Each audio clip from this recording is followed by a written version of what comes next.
Banana Day. I'm gonna guess who that is. What's up, Ricky Bobby or Bobby Boucher? Who else we got? Second chance recovery. Jesus Christ, man, that's a loud light right there, huh?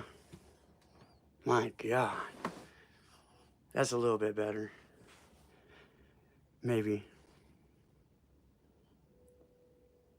I can't tell what this is. Oh well. Anyway, second chance recovery. What's up? WTT Nasty Nate is a fascinating individual. He broke into Canada. We always like that. Nobody thinks to do that. Everybody's busy trying to get across the border here. Who's watching the north? Who's Jon Snowing?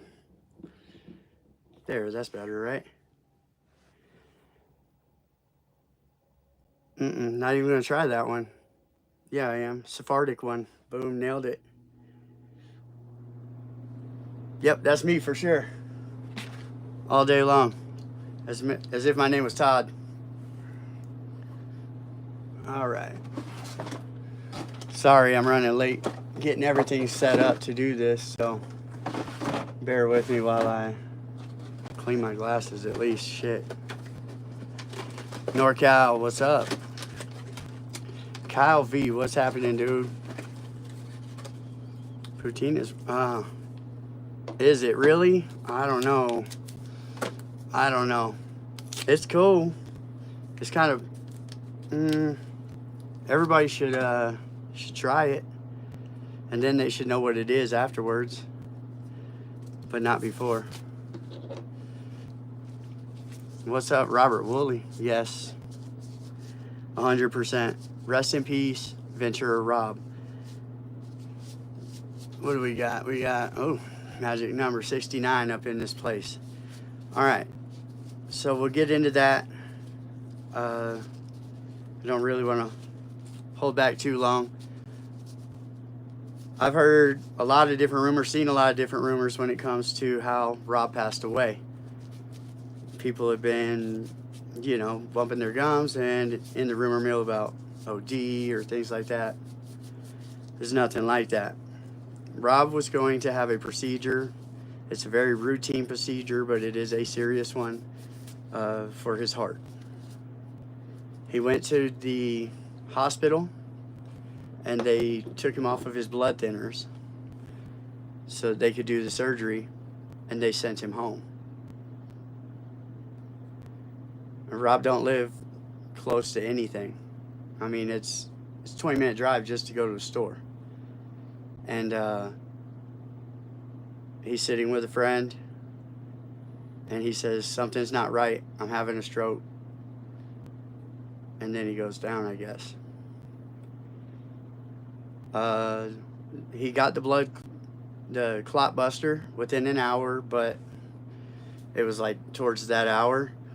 And the firemen had to drive him down to the helicopter landing area on the mountain and then fly him to a hospital. By then, the right side of his brain had gone too long without oxygen, and Rob never woke up again.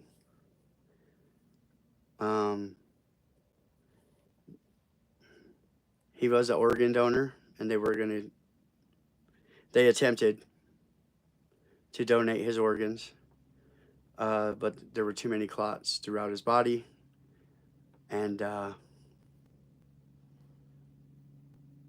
it cut off the blood to certain organs, and it made it impossible. So Rob died of a stroke in his brain stem, which is a crazy ass place to have a stroke. But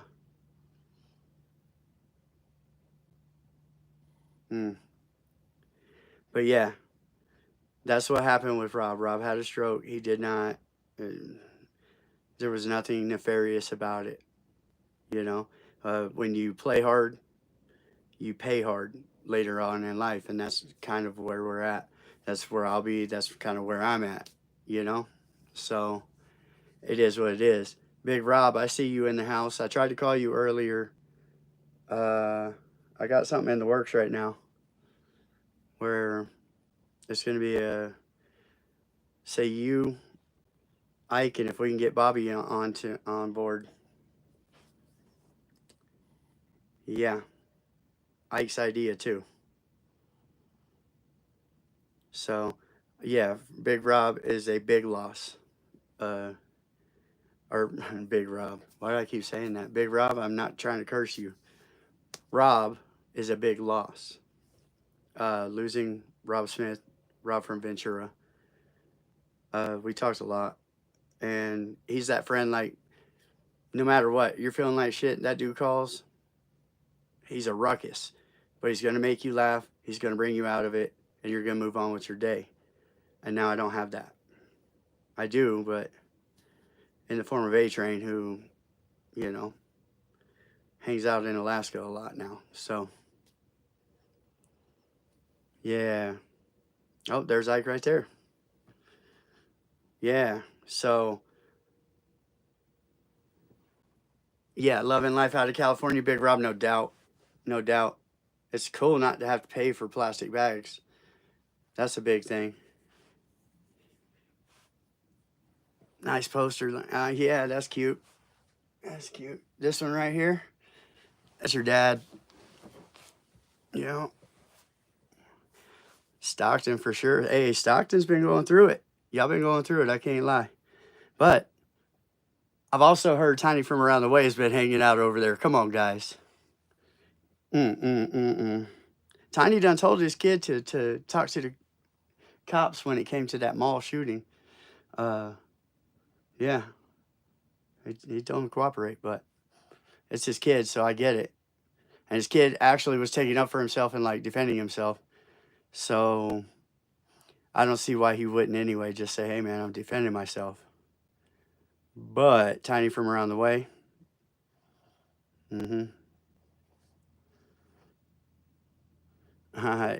He said, like, Sterling and the truth. Sterling's truth is a little bit far-fetched. And that's a truth. That dude needs to make things about him at all times. And I've noticed that. And if you pass him up, that dude, he'll do everything he can to talk shit. And that's fine. That's fine. It's no loss to my life at all. Not with that guy. No, I don't hang out with people like that. Try not to, at least. Can't control your own emotions. You're no good to me. Ooh, Herb Dizzle, what's up? Thank you, brother. Nothing but love. Look, Breeze Perillo. I bet you are, Sterling. Let's have our Scooby moment right now. Unmask that fool. I bet he's fat, beats on women and children. It's Sterling. And then gloats about it like it's something cool. And then goes to Sunday school on Sunday. It's weird. Weird. Oh, it is him. See how he's laughing about it? Can't respect it. Albert, for sure. I was thinking about some of the stories, and there's one story I'll tell the fellas in the background, but I can't say it on here. I don't want to pull the other person that's involved into it. But he called me up hungover one time, and I hear him. He's talking, and he gets a little in the middle of it, and I said, "What the fuck was that?" He said, "No, I'm not feeling good." I said, That fool said, "You better stop, Rick." I said, He said, "I fucking hate you," and threw up. He didn't talk to me for a week after that. Made him throw up all over his carpet and everything. Yep. Yes, sir. Had him dying. He said, "I hate you." I know you do, but you gonna clean that throw up. Don't call me dry heaving. I'm gonna put you to the test for sure. Like Sterling, who drove up the mountain with me, promptly got out of my car and threw up. I don't know. True story. Johnny Cab. I've had better lives. I've definitely had better times in this life too. Uh, it's been gnarly. It's been gnarly. I've uh, I've had two friends not be there for me the way that they said that they would recently too, and it's like, damn, one of them left me hanging.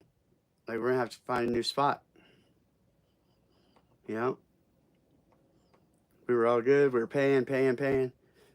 Need help with the bills. Boom, and that wasn't going to anything but the pockets and the trip out of town. And that one stung. It was like, damn, I'm telling you, kick me while I'm down type shit. But it tells me everything I need to know about that person, so I won't ever deal with them again. But that's no sweat off their balls, right? They got all the money. Took off and left me stranded, sitting here like scrambled. But I ain't sweating it. Like I'm over that part of it. Like it's always gonna be a scramble, right? And I got some things in the works. Hopefully we can boost, you know, boost the next check or the one after that up. What's up, Julio Solaro? Salute, bro. Yeah, it's been crazy though. Like, there's been a lot of loss and a lot of craziness for the last 2 years, really. I mean, I can't say I'm becoming numb to it because this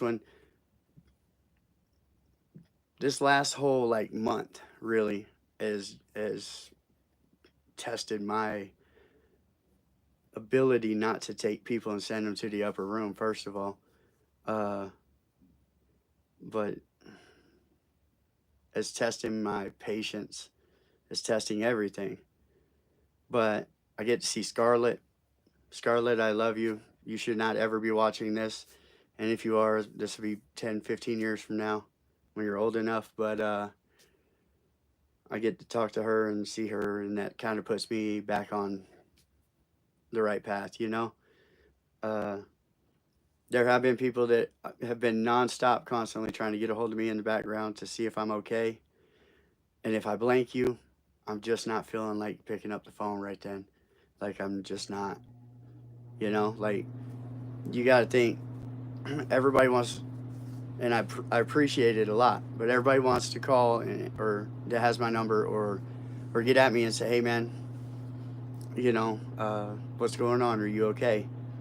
And by about the third person throughout the day, it changes my mood so bad because that's all I'm reliving it nonstop, and it's like, so I just kind of got to unplug myself from everything and just watch a TV show or do research or something like that just to get my mind off of how shitty my life is, if we're being honest. But so I do, and it's crazy because a lot of people are in control of everything that goes on around them, and nothing bad ever happens. Right? They walk between the raindrops. They never get wet. Meanwhile, I'm drowning over here, and it's only sprinkling. You know, it's like it just doesn't let up. Like I don't know. It's the damnedest thing, but it's nothing that like I don't play a part in anybody leaving or anybody. You know what I'm saying? Like going to the upper room, all just close people that it just seems like the heavens got a bounty on me or something. The heavens want me dead, and I'm just running from it. I guess I don't know, but I'm not. Like I got one of my people that have become real close to me is Wolf from Boston, and Wolf was on the phone with me when the second tornado hit us. Yay! I had to grab Brandon. I beat on his door. Tornado. That fool came running out with no shoes on, no shirt, no service, no nothing. Jumped in the car so we could get under the underpass just in time for it to go right over the top of us. And by the end of it, Wolf's like, what's wrong with you? And I was like, what are you talking about? He's like, you guys are just sitting there and you're cutting up and you're laughing and yelling at God and shit, like in the middle of a tornado. And I'm like, I'm ready, you know, like, or I'm ready for something really cool. Either one, like, you know, I got a daughter. I just went and got stem cells to stay alive. Like, I'm not ready to check out, but I'm tired of being broke and shit on and watching people just disappear around me and just go to the upper room, you know? So it's hard. It's a constant struggle not to just crash out, you know, spit in somebody's face and start just slapping everybody in the store. But that's not going to do any good, you know? Cuz then I'll just be broke. My friends will still be going away and I'll just be in jail eating shitty food. So, yeah, if only there was a place to go. They have those rooms where you can just. Thank you, Ajot. I appreciate you. Ray Browning, what's happening? No, I don't have to be broke, but my career now is this, and my easiest way to do things is you guys. You guys can't imagine how many videos I just have lined up to make, and shit that nobody else can do, or nobody, you know what I'm saying, because of the people uh, that surround me that are my friends. Uh, People want to hear their stories. I want to hear their stories. It's interesting as hell. There's one thing that somebody brought up. I brought up to me today, and if we put that together, it was a brilliant idea. Brilliant idea. And it'll be some shit nobody does, and it'll be crazy, and it'll be cool, and everybody's gonna watch it and love it. You know. Another thing about Rob. Rob, like, what is it? A year ago when I went up there to bury Mikey, a little over. Yeah. Rob looks at me and he goes, Pee Wee's videos go so hard, and BA's do too. How come when me and you get up there, he says, I know I'm interesting and I know people laugh and people like to talk to me. He says, why aren't my videos doing as good? And I told him, I said, because you're not telling the story that needs to be told. If you tell what really went down with George Christie, and we did it in a totally respectful way, it'll be number one video I got, right? So we did, obviously. He would twice a week be updating me. Oh man, we're 50,000 away from Pee Wee, man. Pee Wee's was a year before his, and put out, and all of a sudden he catches up to Pee Wee, and I got the text messages because he would just light my text up, ding ding ding, 250. We got there. We're the number 2 spot. We're chasing Wes Watson, and that's going to be hard, but like we're back there. Rob went down. His George Christie video became number 1 on the channel, just like I told him it would. And I wish that he was awake to. I mean, he'd have been over the moon with it, because that's, you know, he just wanted that. Like, when I start talking, a lot of the men that I talk to, they don't think about legacy, and they all have legacy, huge legacy, right? But it's not just club stories, because club stories are fun and they're interesting and they're crazy, but they're also, what would you tell your kids if you don't ever speak to them again? What are you going to say to them? Because this forever puts you in a position to be able to say something to your children. And that's what I've done with everybody I've ever interviewed. They've always done that so that their kids can come back and feel like they're talking to their father. Because my father was in a motorcycle club. My father died when I was 15, and I'd give anything to hear his voice again. And that's the legacy. So I've had BA's children have stood up for me in the chat and told people who say, "Oh, you shouldn't be putting this out." And they say, "What the fuck? Are you kidding me? That we get to see our dad again, right?" Pee Wee. I was told, "Hey man, you got balls of steel because Pee Wee probably knock your ass out. You ask him to go talk about his kids." But we got that out there, right? And if anything, God forbid, happened to Pee Wee, his children can go there and they can see it. And Rob, same thing, you know. Angelo, same thing. I mean, Mooch is doing his own thing, but Mooch, you know, like that's more what I care about when I get close to these guys and we become family, you know, like don't leave anything on the table, boys. We got this, right? There won't be any wondering because what needs to be said will be said. And so far, I mean, man, and you wouldn't believe how many people in the background, I get emails all day long. They'll be like, "Oh man, I was in the club with Rob, or I was in the club with Pee Wee, or Big Rob, right? Can you shoot him my number?" And you can ask the gentlemen that are in here all day long. I'm shooting numbers over to them. "Hey, so and so from this place. This is his number," you know. And it's like, I mean, it's like a reunion because, and then they start talking. And you're like, "I'm gonna go sit in the corner right now," because these dudes are like, they're reliving it. It's crazy, but it's a pretty cool thing to do. Pretty cool thing. Plus, it's stories that haven't been told. You know. Now, Pee Wee wrote his book, and he's gone on. He went on Vlad. Come on now.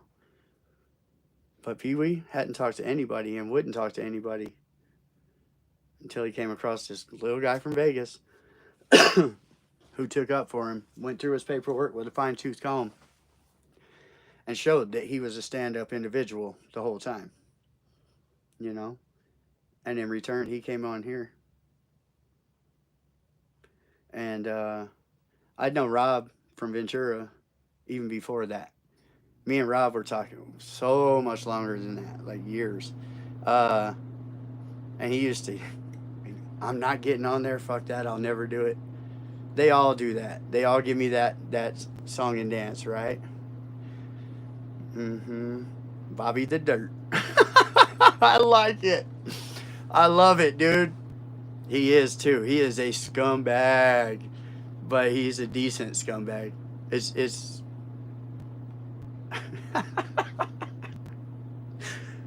I got a story, but I can't tell it. Oh, God, man, I wish I could. It's crazy. No, I can't. I can't.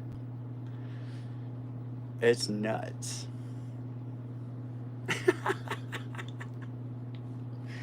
Oh man! Aside from the rolling coal on old ladies and their grandsons, and Rob was he was one of a kind. That dude's one of a kind. He didn't have a. I mean, he was serious. He was a serious dude. He could fight.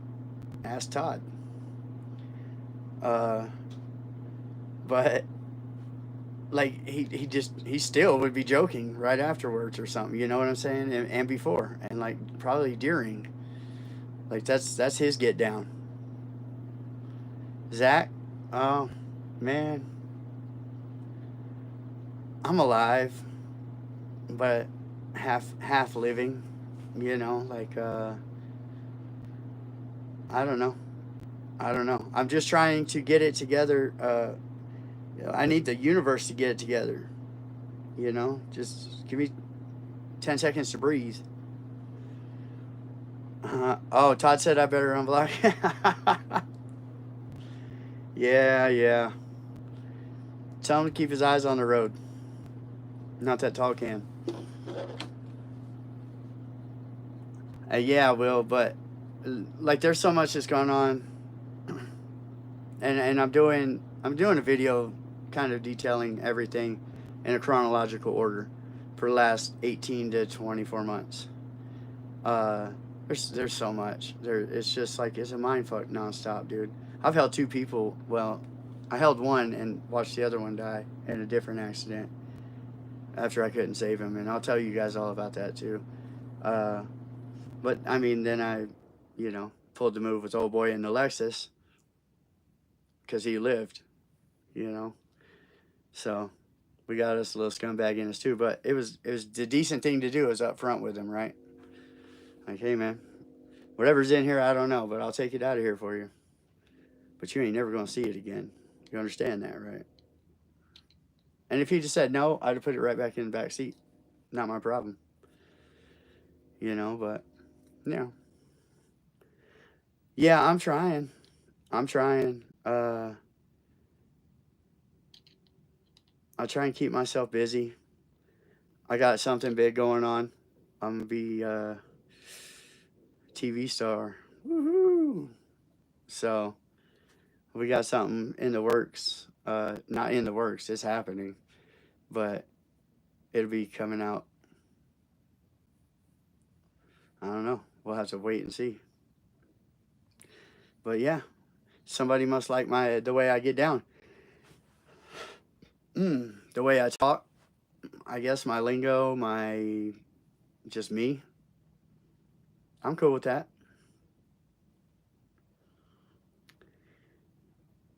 Morningstar, out to Rob's.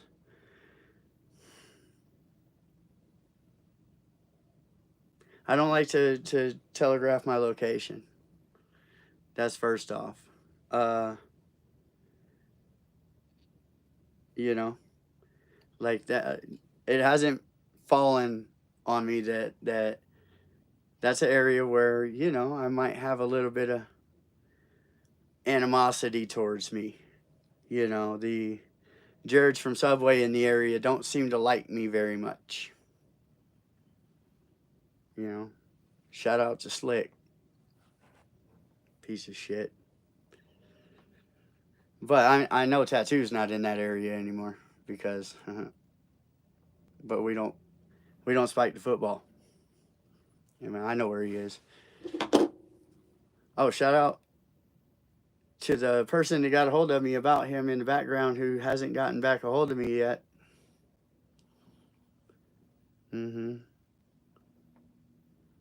Oh, Slick is tuned in right now. 100%. Right? Yeah. And that dude is a lame and a half, dude. You don't have to. I tell people all day long, you don't have to have a conviction on something like this. You don't. You were in that room, and that makes you exactly what you are. And however you want to play it off or whatever. Slick. Sigma Slick. From the Nomads, Cali Nomads. Real dirtbag. He likes to get caught in rooms with girls that are like, they got 5 years before, well, no, because the smoking age went up, huh? Yeah. So she's got 8 years before she can buy cigarettes. That's what I'll say. And she was only half clothed.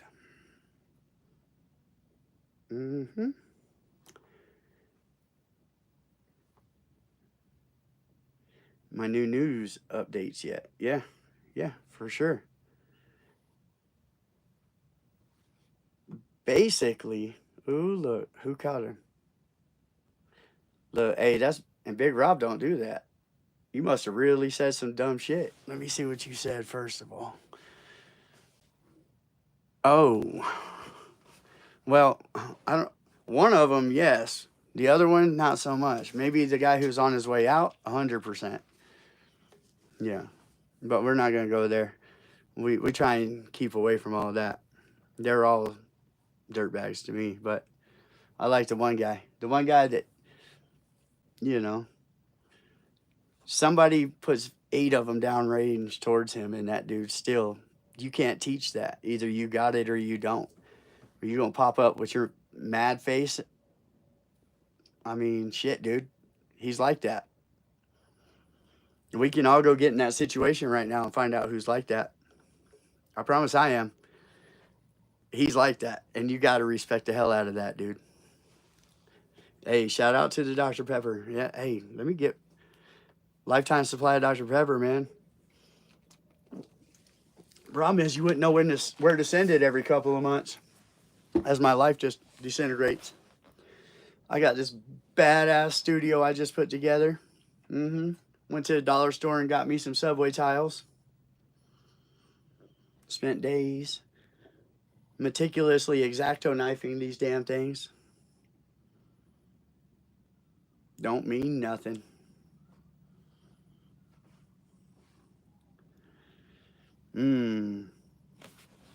He got it from Scotty.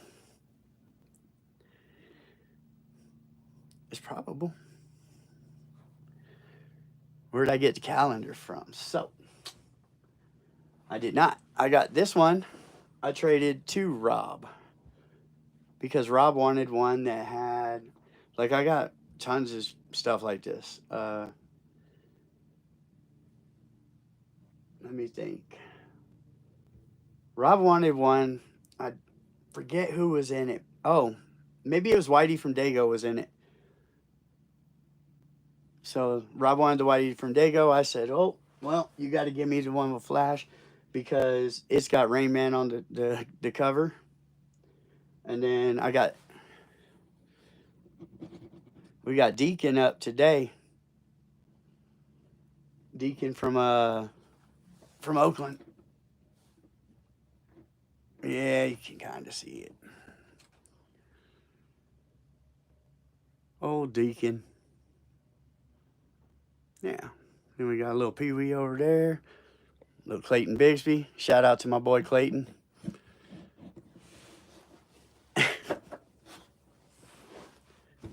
And then, boom. Yeah. Always enjoy your content. Stick with it. Oh, yeah. Yeah, it's a lifelong thing for me. It's just how long do I live? God knows. Hey, I was talking to somebody today about going through Tijuana. And I talked to Bobby Garcia a couple days before I'd gotten there. And then I was talking to Rob. And Rob's like, what are you doing? I said, I'm walking to my clinic. You know, my car didn't come because they closed the border for an hour when the car was supposed to be there. I didn't know that, or else I'd have been there 3 hours earlier. But they don't put these in freezers or nothing. Like, these things aren't going to stay good forever. You need to get to them. And so I just start walking, and I'm in the city on the sidewalk. And then there's these stairs that go up, right? And that's the only way I can continue going the way I need to go to get there. And these stairs are like half there. I'm waiting for, like, I don't know, Pablo Escobar to reach up and grab my ankle while I'm walking up these half chewed up stairs. And thank God nobody did, dude. I might have flipped the fuck out and died. I don't know, but so it leads me up to a highway. I'm like, all right, this is awesome. The on-ramp and the onslaught of cars coming is just nonstop. And these people, nah, bro, this ain't Utah. They ain't slowing down for nothing. You better Frogger or you better get the hell out of the way. So there's no way for me to get across that side. But it's clear for me to go to the center. And that's where they're doing like elote and all that, right? So I walk there and just start walking down the middle of a freeway, in between the lanes. I got some of it on film. Through a neighborhood that was like, somebody did yell out, hey, Wedo, you lost? I said, no, I know where I'm going. Thank you, though. You know, like, tell you what, let me go get this life-saving stuff, and you can come back over here, and you guys can, you know, send me to the upper room. But at least let me go get what I'm here for. So, yeah, we went through the hood a little bit, and it is what it is. I walked 2.9 miles to get 250 million stem cells. And then I caught a cab on the way home because, like, I was messed up. I couldn't do it.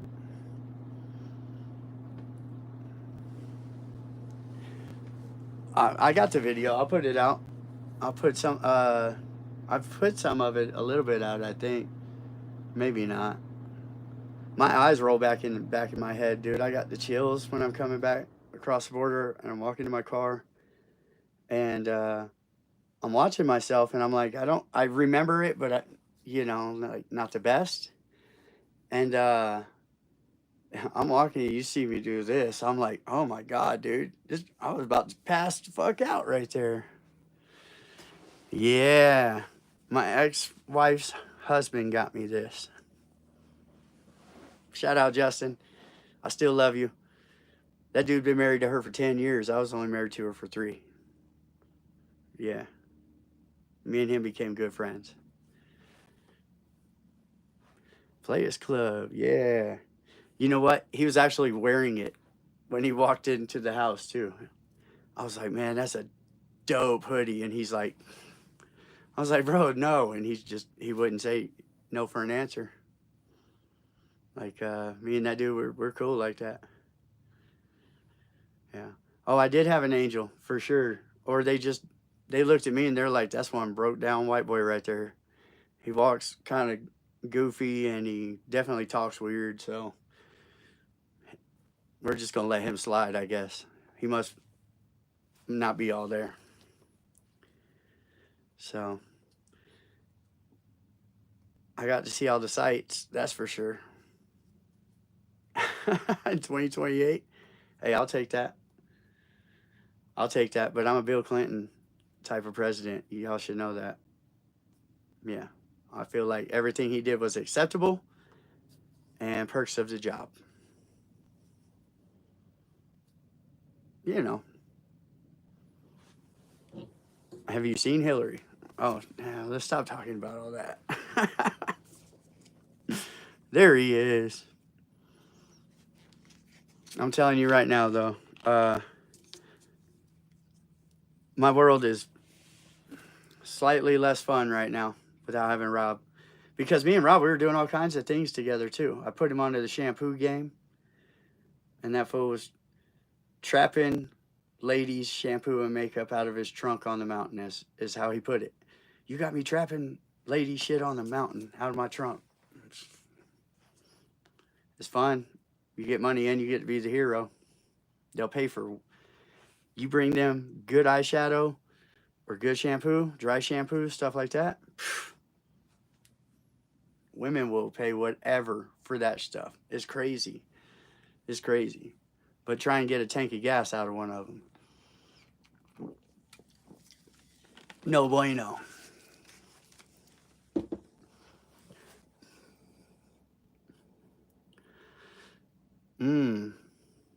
Tahoe. Morningstar, get at me in the background. Definitely get at me in the background. Tom, I've been leaving the family. I've checked in every once a week maybe, just to see if there's anything that I can do. I mean, shit, I can't do much for myself, but I can put the word out if there's like a GoFundMe, things like that. Start sharing stuff like that, and I know this community will come together for Rob because he's dope. He's dope as shit. So something like that, you know. Do I? Come on now. Is that your real name? Or Churgy? Yeah. Yeah. It's I talked to him before he went to the hospital, you know. And I talked to him a couple of times before he'd gone to the hospital for other things too. Right? So it's like you know he's a stubborn son of a bitch, right? Like, I don't know. I just it's hard to take that this is how he went out because they sent him back up that mountain to just throw clots. Like, just fucked up, man. But that's my own little craziness.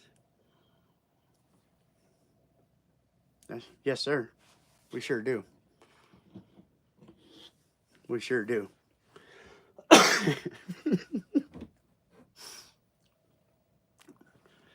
Oh, the angry man? I've watched The Angry Man before. You know, we used to do, me and Gangish, uh, we used to do a show called Culture War Vultures. And we would bang on everything. Like Bud Light was going on at the time, and all this just Pelosi, and like we would go crazy, and we would say whatever we wanted because it's a different channel, right? And it was a lot of fun because I clown with the best of them. I'm gonna start doing that too. I'm gonna start getting in my comments, and y'all want to talk shit, you better leave your picture up so I can roast the hell out of you. That's fun. Yeah, I'll say some messed up stuff, and I don't even know I'm gonna say it until it's out there. Like, I was standing on top of a mountain one time. I was mad as hell too. I said, man, it's like being on top of the world. And all I can think is how many snakes are out there.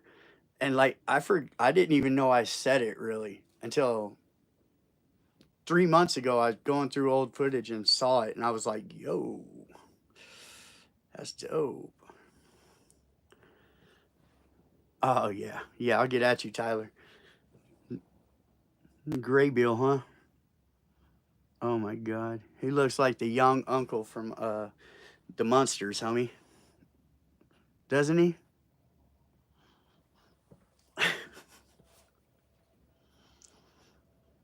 I can't help it. Yeah, fresh start. That's how I get down. And it's crazy. What happened to my teeth? What are you talking about? I'm not missing any teeth, am I?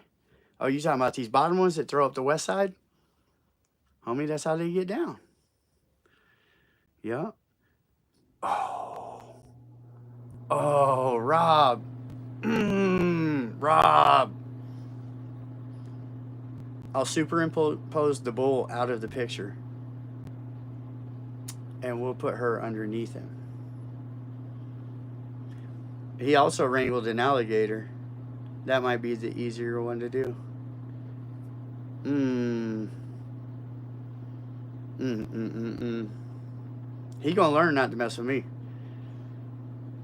At one point, we were arguing over text message, and I told him he looked like every Denny's cook ever, and that fool said, "Yeah, I do." I was like, I hate that he hates me, and I hate him because like we have good battles, and they're a lot of fun. But I'm gonna have to run this upside his cheek when I see him, and he won't see me. You know, I walk lightly, not like you, caveman. I do need to find a balance in life, you know. I do. I do. That balance between people stop dying and me being sane. It's it's a hard balance though. You know, it's a tough one. Like I don't do anything else. I sit out here and mind my business. Like I've tried to exclude myself from the public, excuse myself from the bullshit. I'm out in the middle of nowhere. And still, here we are. You know? Like, it's not like I'm calling on it. It's not like I'm earning it. I earned it somewhere, but it's not now. I don't live a crazy life anymore. That's why I came here. Shit, bro. See me in Vegas and then talk about crazy lives. You know? Phew. I am on live. You want me to go grab my Starlink and show it to you? Shout out to Elon Musk, too. Yeah. That's Iron Man right there. That's our modern day Iron Man. That dude is the inventor of inventions for our generation and beyond. And all he's trying to do is build himself a rocket ship, get the hell off this planet before robots take over.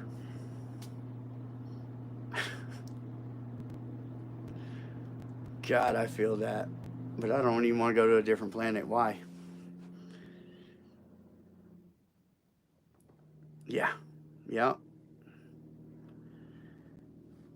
Todd. Now, I'd call him a disappointment, but he already knows he is. Tony Stark, for sure. Yeah. Mm-mm. Yeah, that's Stony Clark or something. I don't know. That dude's a weird one. I mean, he's cool until he's not. You know, he thought he smelled him a big old pussy, and he thought he was gonna come over and take his anger out on me. Look here, just like George Christie. Look here, lame. You can have punched enough people in the head or whatever. Like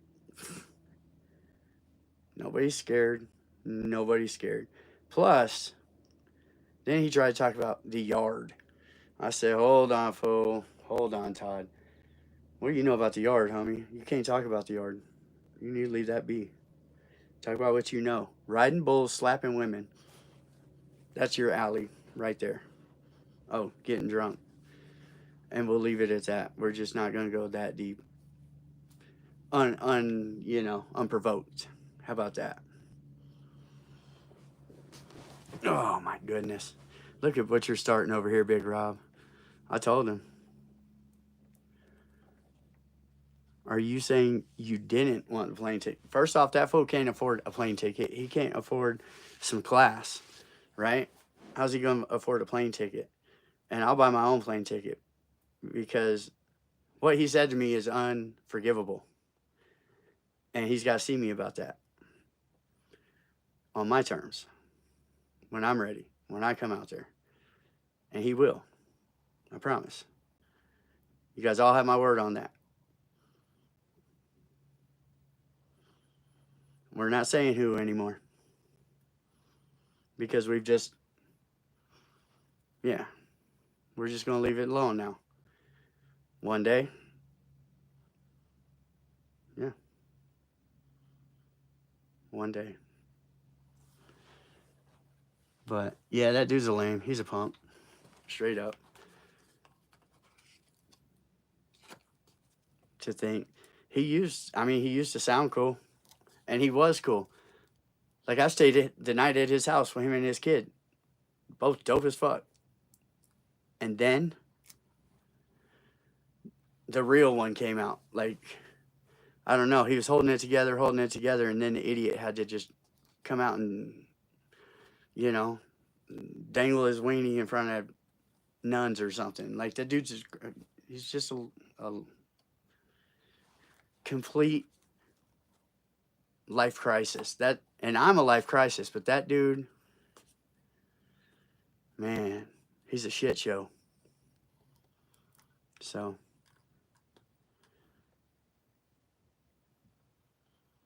yeah. Hey, I did. I took a shower there, ate, slept on the sofa. Everything was cool. Up until the point he did something that he couldn't stand that I saw him do. And then everything escalated. Then all of a sudden, I'm a piece of shit. Check it out. Wait till I'm outside smoking to do it, and like I won't be a piece of shit. Is that what we're doing here? Like, it's not my fault. You couldn't hold your emotion for 5 seconds. You did what you did. I never spoke on it. Never said a word about it. Kept on pushing in my life.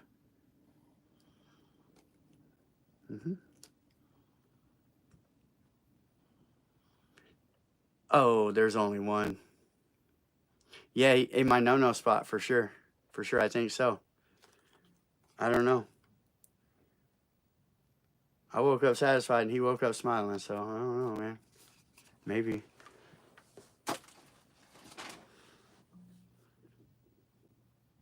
Yeah, but I've met a couple of people. Probably not somebody as extreme though. Like this one is wired completely different than anything you'll ever see. You know? Rob, we were on our way to see his kids, and Todd was with us, and Rob stops by a gas station, and we're in there for like, no lie, like 15, 20 seconds, right? We're just grabbing some soda, and we're going, and some cigarettes or something. And Rob's laying on his horn outside. I mean, laying on it till it won't work anymore. You ever hear a horn just, that's what it was doing. Like he couldn't get it to even work. And he, come on, what's taking so long? He calls Todd. What's taking so long? Todd says the most foul shit to the dude in front of us. Talking, I'm not even going to repeat it ever, but like, I was just like, oh God, here we go. This is where we fight some random dude like we're 16 again in the middle of a gas station. That's what it is. He's forever 16 fucking years old. That's it right there. Thanks for helping me walk through that. Cool. James Hubbard, my dude. What's happening? Man, I'm gonna get at you. You need to email me your number, please, and thank you. So that I can call you tonight. I need more eyes and ears down there, see what's going on because yeah, I hear it's just crazy. Thank you, bro. That's very important because damn, bro.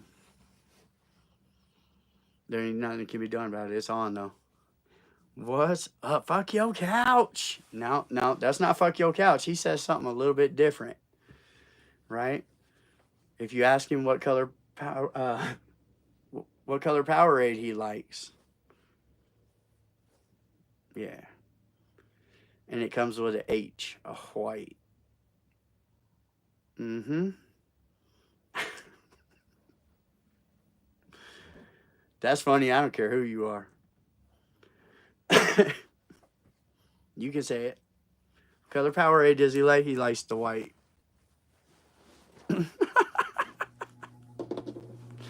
Bigfoot, I ain't heard from you, man. I thought you got lost on the way home. Jennifer R. Moore. That doesn't sound official at all. What are you, a lawyer? No, you sound like a realtor for sure.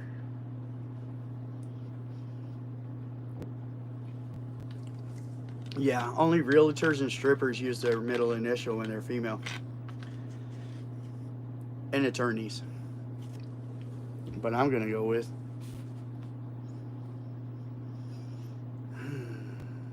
dental assistant. Cheryl, I'm sorry, but it's true. It's true. I've never met a woman who says, my name is blah, blah, blah, or blah, blah, blah, right? Unless they're trying to sell you a house. It's the craziest thing.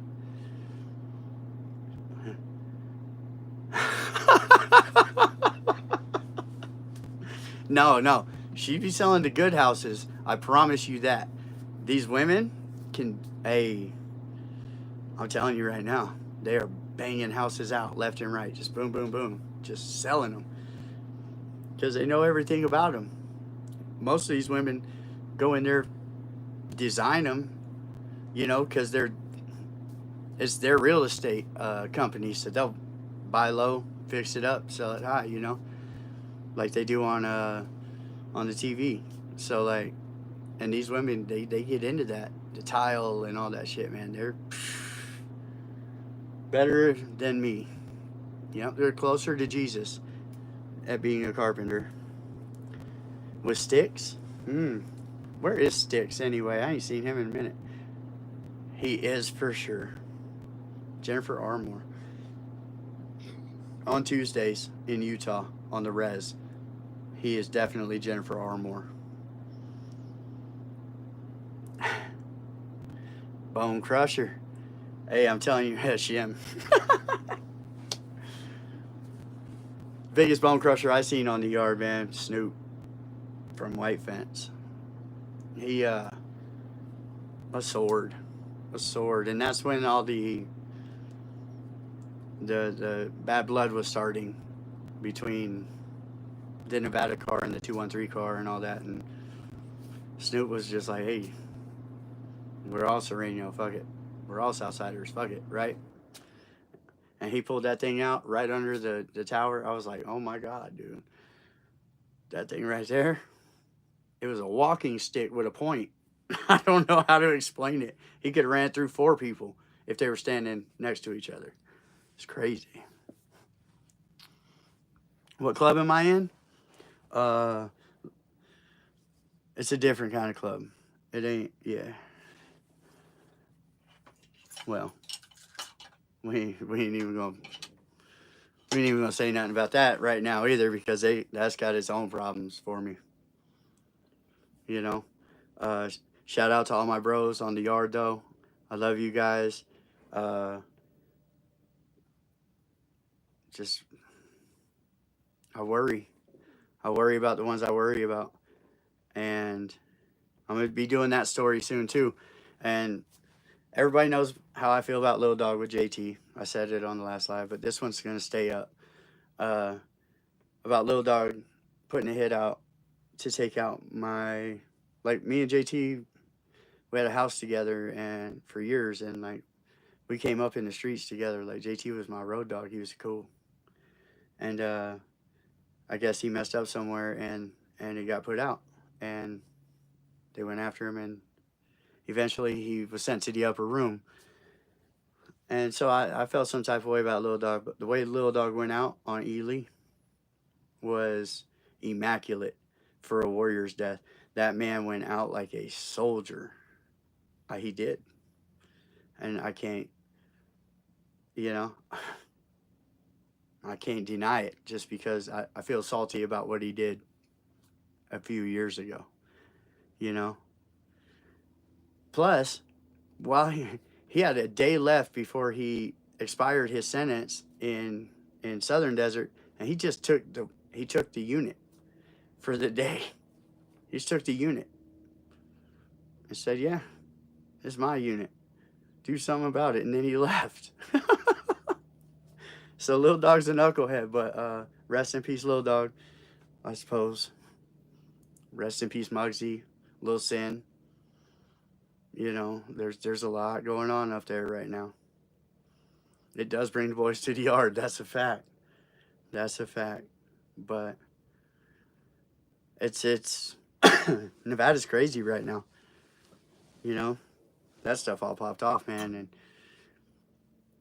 And me and Kenny tried to, like, we're not calling anybody telling them what to do, or we couldn't. It's that's their life right now, right?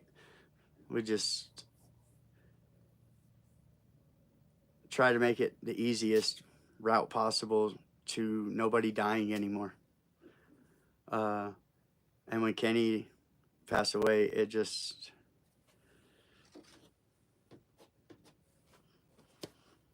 yeah, that was that, man. You know, we're still talking here and there, and like, I've quit talking to the other side right now because I just don't want to be involved in it. When I can't do it, it's frustrating when you're asked to make make promises on your word, on you as a man, that you know you can't ever keep or enforce or any of that shit. Like, who am I? You know, all I can do is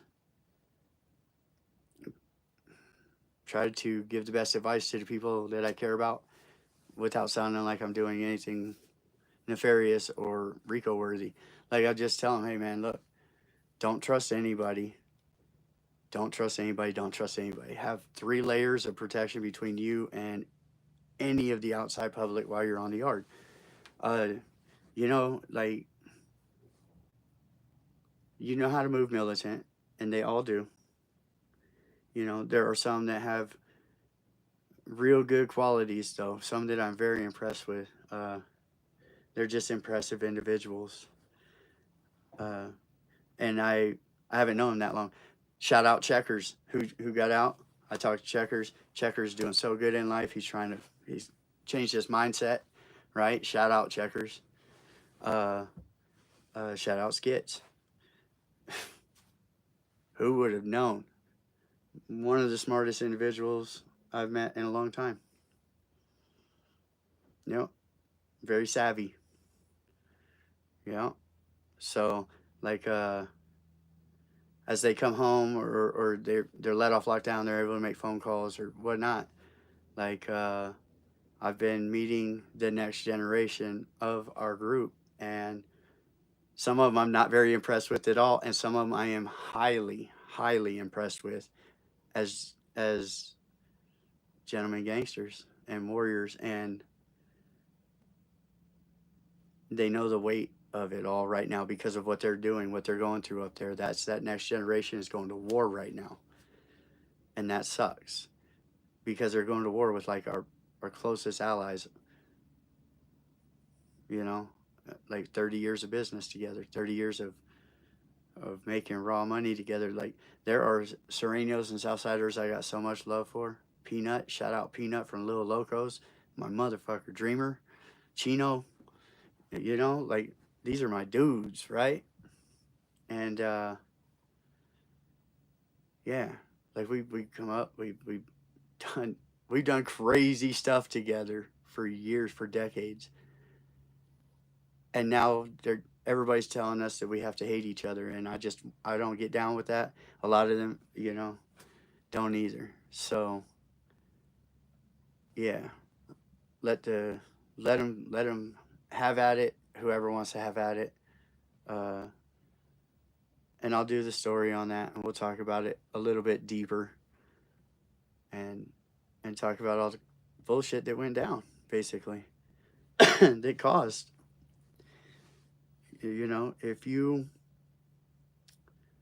together, there ain't nobody ever stepping in and doing anything. That's Nevada's ours, and that's how it's been. That's how it's been. And straight up, shout out to my MVG homies too. Uh, I got Nevada love like a motherfucker, dude. Their cause is our cause, is what I've always said, because it is. We we asked the AB to come in.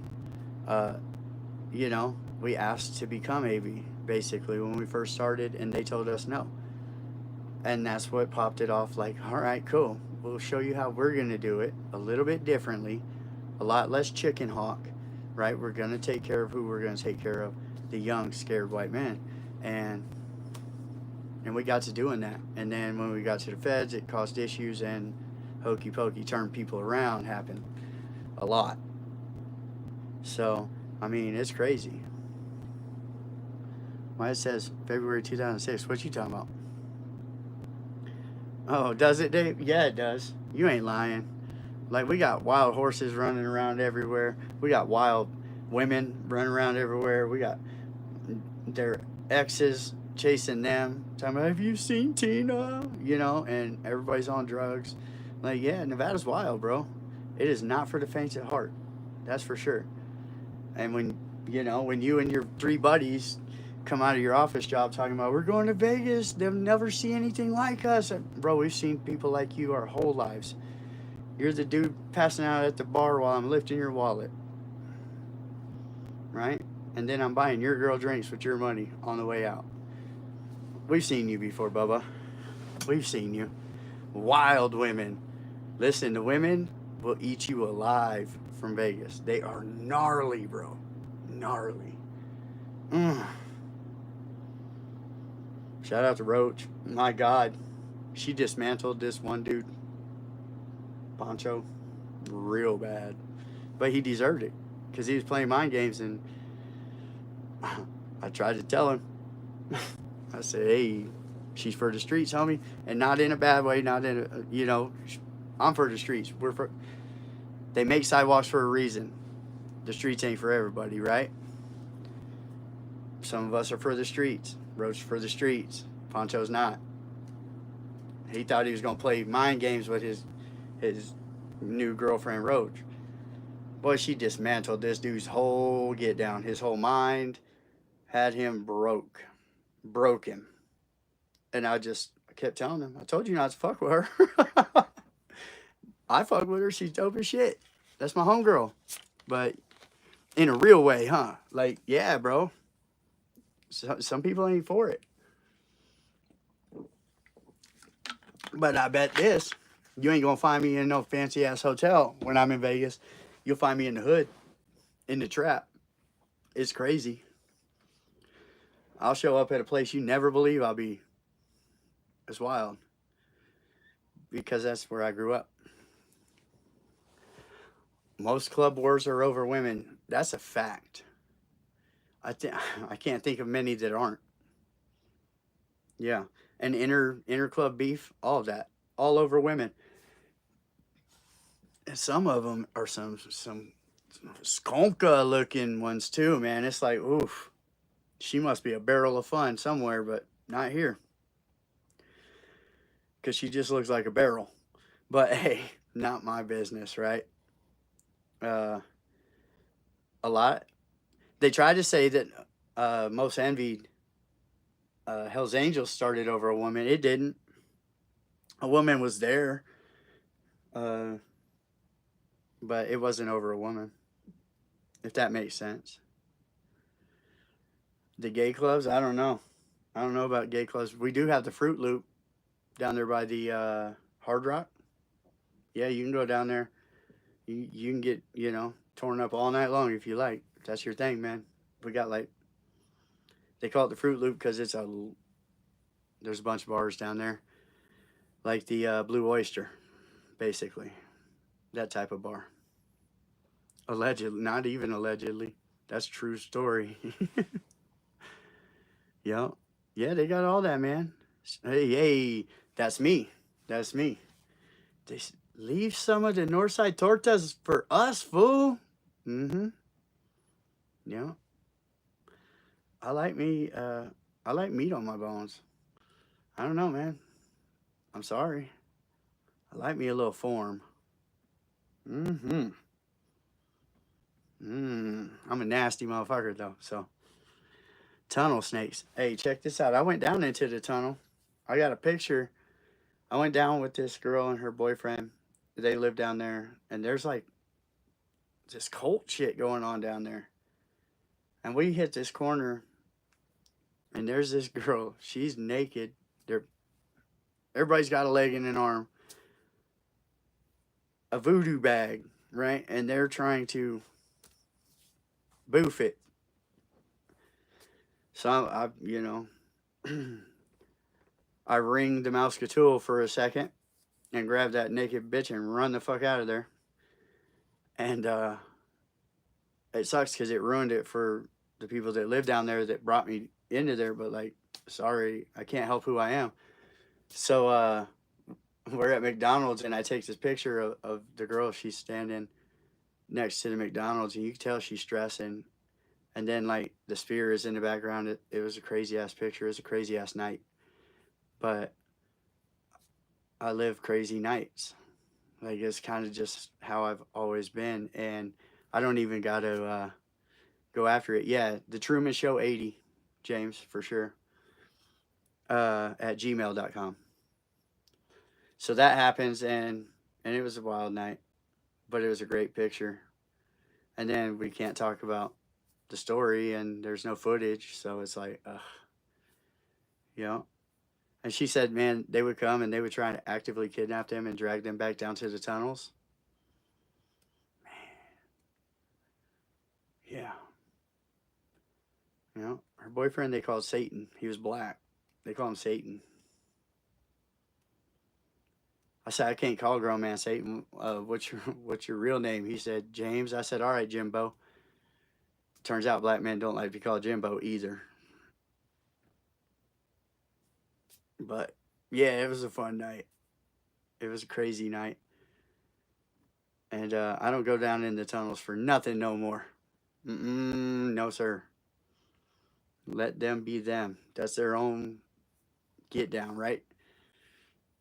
Wild. James, it was right down the way from you guys, right? Towards the strip, right behind. Yeah. It was those tunnels. Oof. Oh my God, like a mile away from you. G Dizzy, G Dirt, what's up?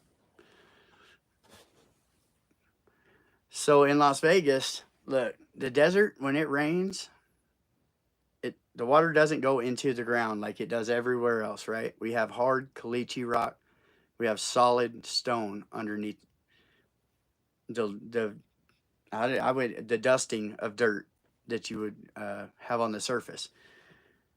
So with nowhere to go, and it being a valley, a true valley, all the water goes down towards the strip, right? I've seen the 15, which is elevated, probably the deck. What would you say, James? That deck is 25 to 30 feet high at least. The bottom of the deck of the 15, and it runs over the whole span of the city. I've seen the water go all the way up to the bottom of that thing before. Yeah. Oh, you're in the east now. Well, I'm talking about where I met up with you the one time where we met. Yeah. See, at least. And I've seen water where, yeah, in 90, maybe 99, 98, 99, when they were pulling people, they were just, people would grab somebody's car and just, it'd be floating and they would just pull them out like that. That's how crazy it was. Uh, so they made these tunnels, and the tunnels run all the water out past the old UNLV stadium, Sam Boyd Stadium, into the wetlands and into Lake Mead, basically, right? They use the wetlands to filter it, and it goes off into Lake Las Vegas or Lake Mead. Yeah, 98, that was the flood right there. Hey, we blew up inner tubes, and we went from Buffalo and Alta, and we went all the way down to the strip on Alta, just flying in these inner tubes, dude. Like, there's a couple of big intersections right there, and we just YOLO, we made it through. But yeah, before that, it would just flood. The strip would flood, and now people live down in the tunnels because it never rains. So once a year, you lose your home. That's the risk they're taking, and their home is, it's their home though. I'll give you that. It's crazy. Vegas is not for the faint of heart. You take a wrong turn and end up in a bad place in your life. And I don't mean making bad decisions. I mean just a wrong turn. My neighborhood, the historic west side of Las Vegas and all the way up to Jones and Charleston, yeah, that area, Lake Mead and Jones, all that, like, they give advisories, trip advisories. Don't go in this neighborhood even during the daytime. For no reason, get off right here. You don't get off the D Street exit ever. You know, like, I am the brightest, shiniest thing that goes that way. I'm sure. There's others though. There's other, you know what I'm saying? Like, we can't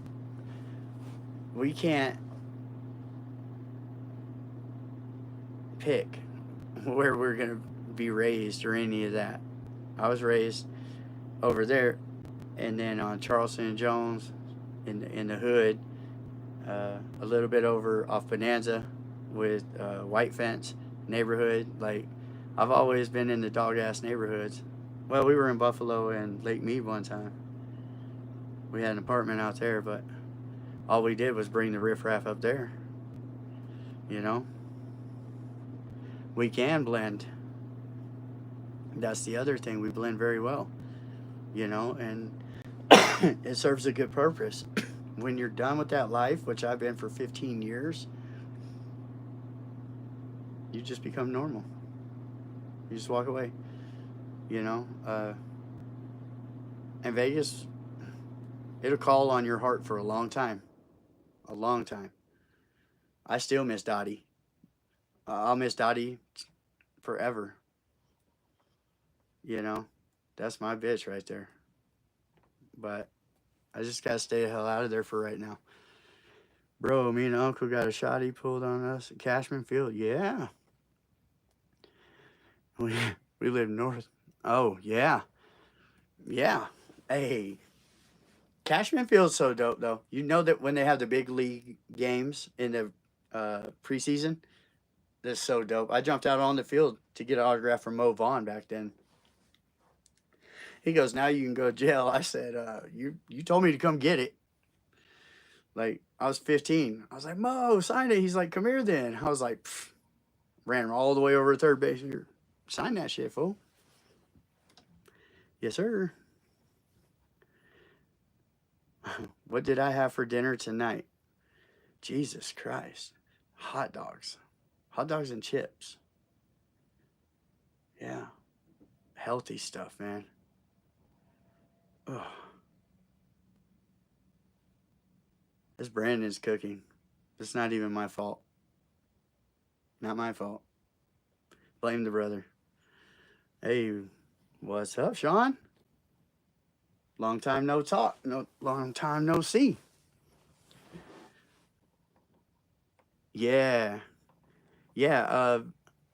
Vegas is just different. It's just different. Growing up in Vegas is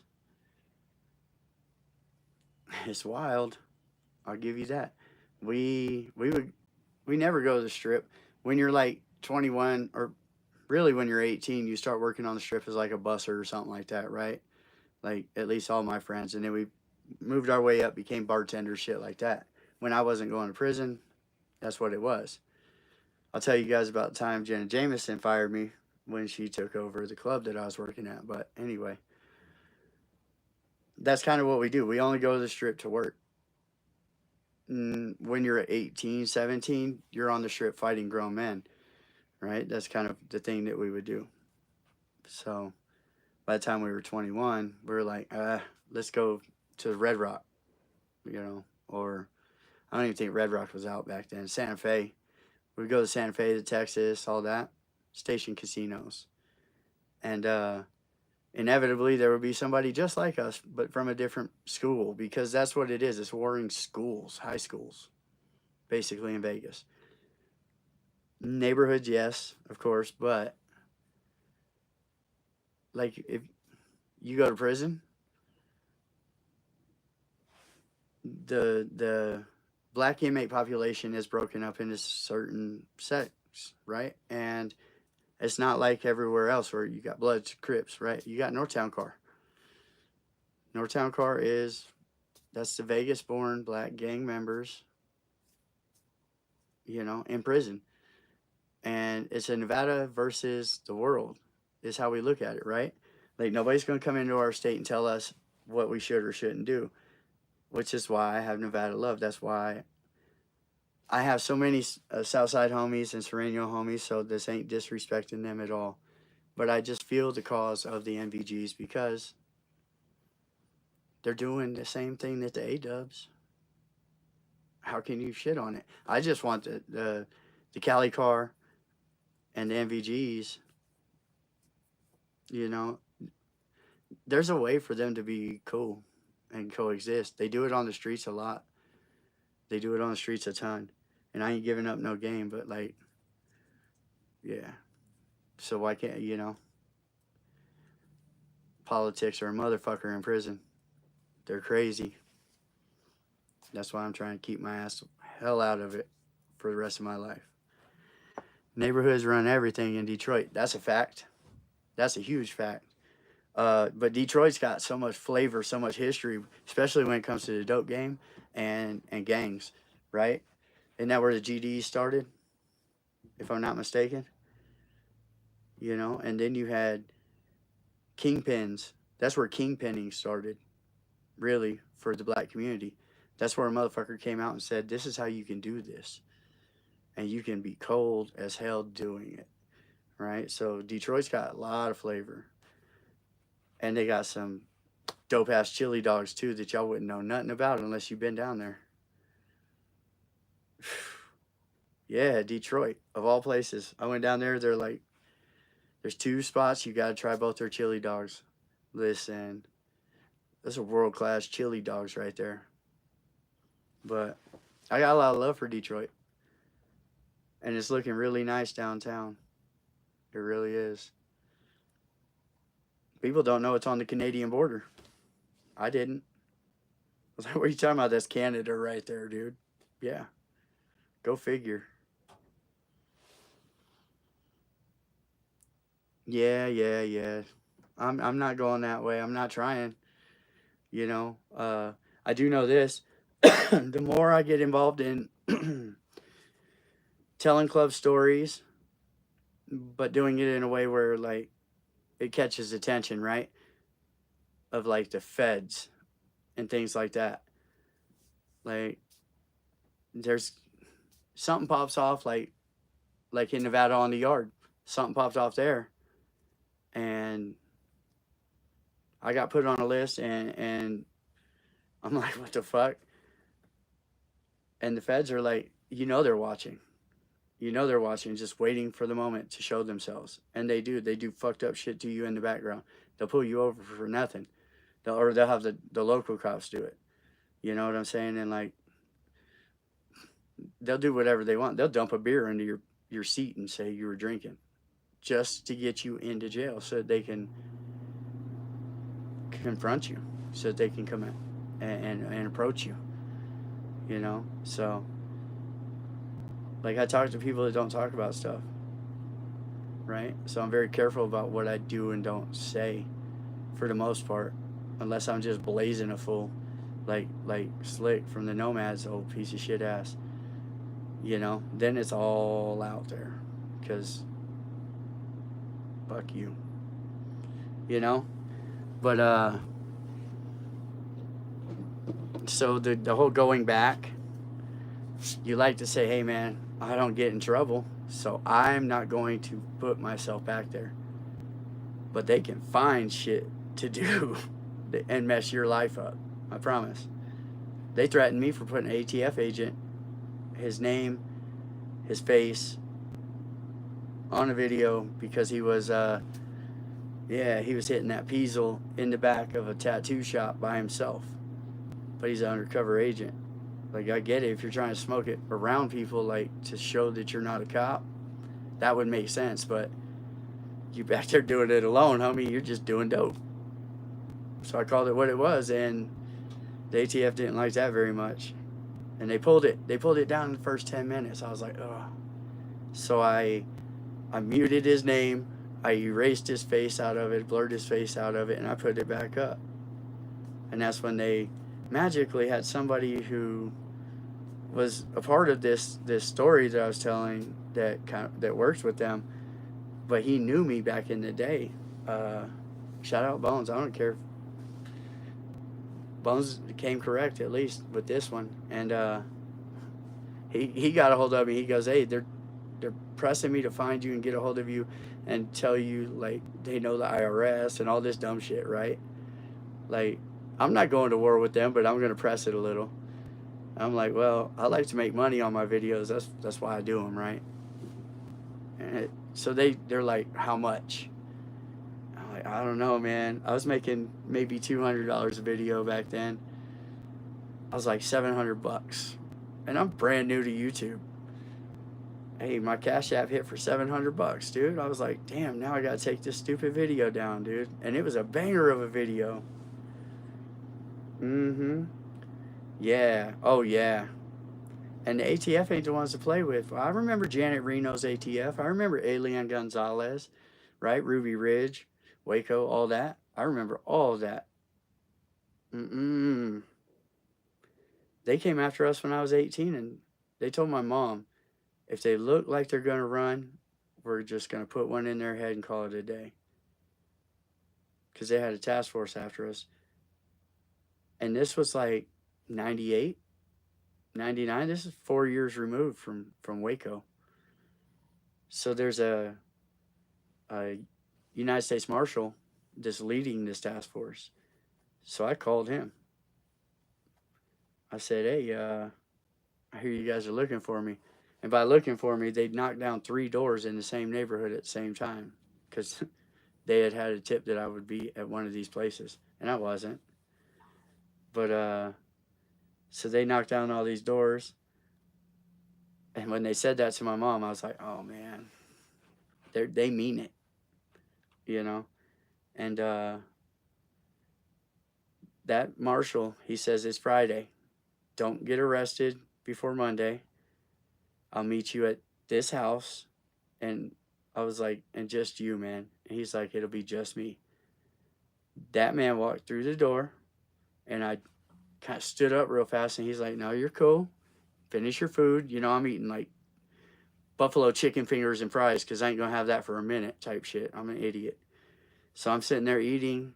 He explains to my then wife, who has one of my children and is pregnant at the time.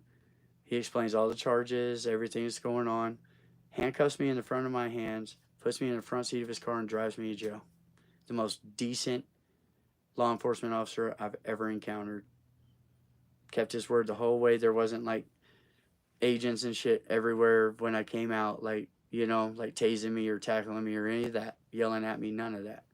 He came alone, and he treated me the best. I mean, that's the the best you're ever going to get treated in an arrest right there. It was cool. Yeah. But U.S. Marshals, I got that arrest sheet somewhere. Yeah. Just took one of them. Took one of them being decent and a scared kid, dude, to bring in somebody who they probably, I mean, you can't run forever. The most I've ever ran is 2.5 years. And I got my ass tased at the end of that one, too. That was a great story. I've been tased one time trying to hit a wall. And right before I leapt, the prongs hit me. And I seized up and just flat into the wall. And the cops were dying, dude. I pissed myself and everything. It was awesome. And I was laughing with him. I was like, yeah, that was good. That was a good move. Fuck you. But now, if I can pee again, I'm going to pee in the back seat just to make your life miserable for the night. But, yeah. It was a dope move. Shanzilla, huh? Oh, God.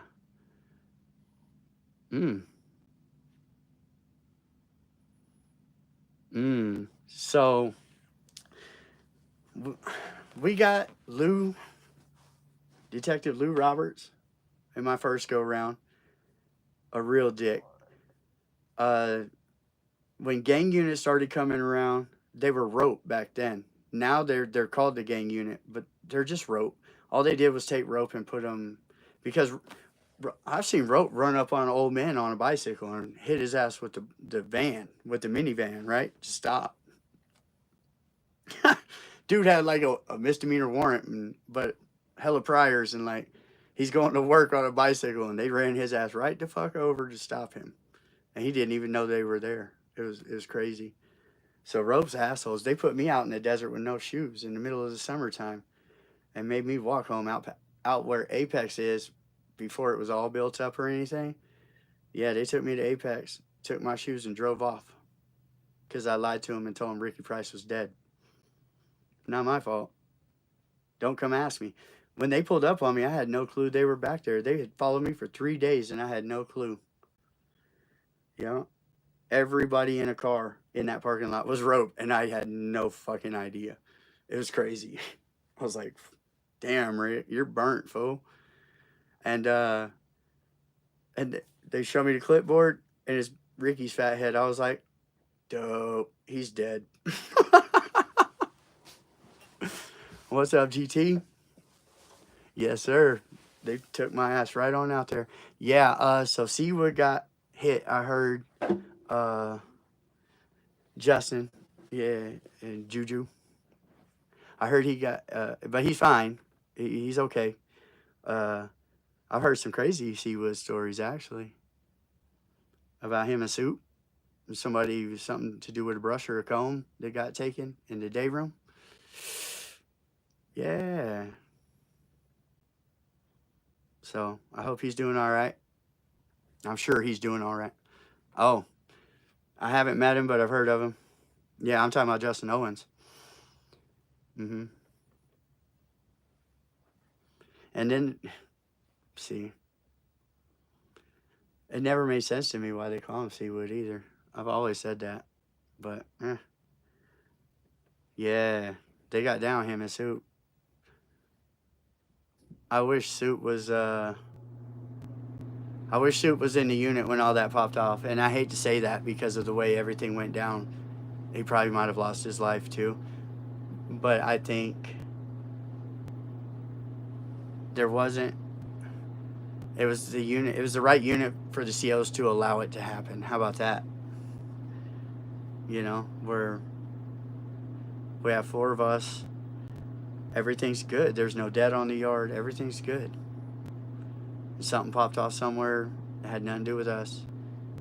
And our guys just mangled in 36 seconds.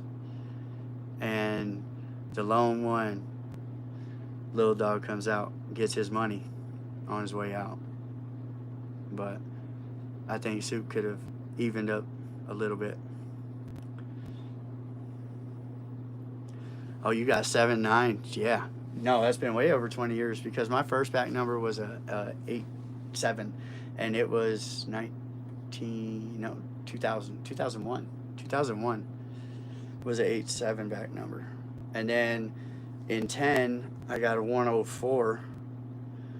And I think, no, 9, not 8. 2008. Final answer. 2008, I got a 104. And I expired that number on 11, 12, something like that. But yeah, 7, 9. So that's back in the days when MRU and the Dubs were. Hey, that's a wild bunch of Dubs back then, too. That's like Kansas, Muppet. Muppet, my boy. Muppet, I love you, dude. I haven't called you in a minute, but I need to. Muppet's like creating these little. He's taking Toyotas and making monster trucks out of them, and it's dope as fuck. Yeah, 03. What? Was it 7, 9? No. No, no, no, no. Because in 01, I had an 8, 7 number, yeah. 100%. I have the ID around here somewhere. Hmm. And I was a 104 in. I'm trying to think of when I got to High Desert that on my last trip. I got there in 09. I got there in 09. Definitely. Because I went with that little Mexican bomber from the Luxor that blew old dude up. Yeah, for sure. I'll look you up. 100%. Is this Sean O by any chance? I'm not going to say your last name, but is that you, homie? Because then I don't need to look you up. I know who you are.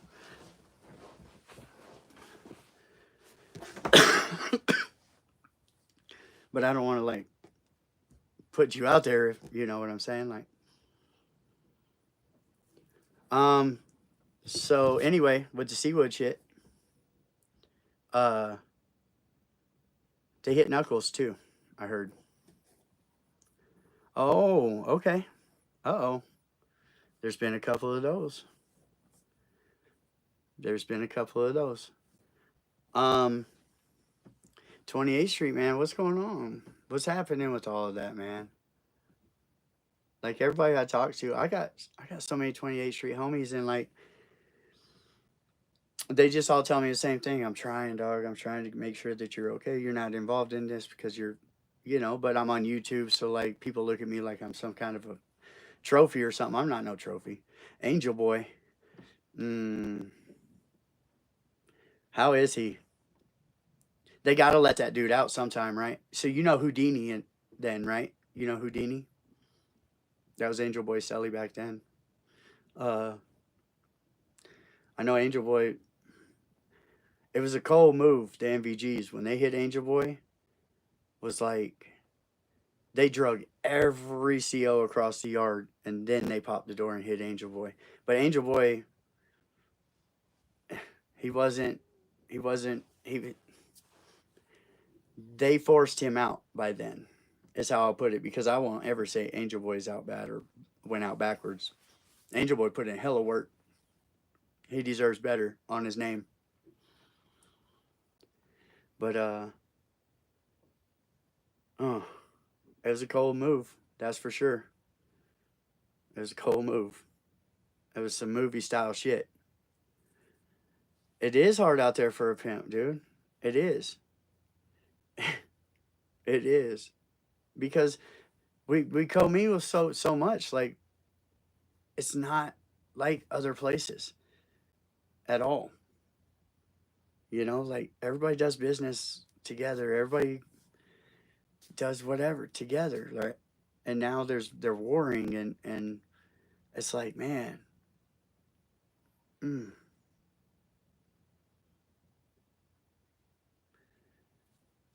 but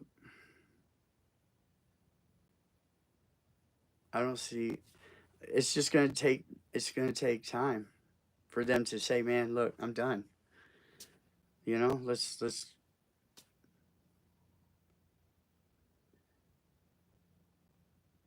When it's over a slight, it's harder because there's no way to just When somebody, if it's over, just say a debt, which is in there, but it's not the main part of what's going on right now. Uh, you can pay the debt, right? Pay the debt, take care of the debt holder, and be done with it, right? We're good. We're eating, right? When it's something like this, there's no fix. It just continues and continues until finally, I don't know, clearer heads prevail, maybe? I don't know. I don't know what the answer out of this one is. This one's bad. Yeah, he did lose an eye. He did. Yeah, they hit him in his temple and left it stuck in his temple. And he lost sight in that eye. He can't see out of that eye, from what I understand. I haven't talked to Angel Boy myself, but uh, I got the reports. I got the reports when they hit Grumpy too. Like 2 days after the report was out, it was boom here, and I was like, shit, dude. They used Sparky to hit Grumpy. That's ugly. That's ugly as fuck. But it's hard. And you growing up in 28th Street, you get it, because 28th Street is a treacherous landmine to walk growing up. There are a lot of people playing at different angles that come from 28th Street, and they're brilliant, and they're maniacal, and they're on point when it comes to playing mind games or seeing who the real you is, right? And that's why I never worried about it, because I just act like me. I am me, right? Most people don't like it when they first meet me, and by the end of it, they're just like, "That's Rick," but he's down as fuck. He'll go to war, and side by side, I'll go to war with you, right? Every time, I choose that.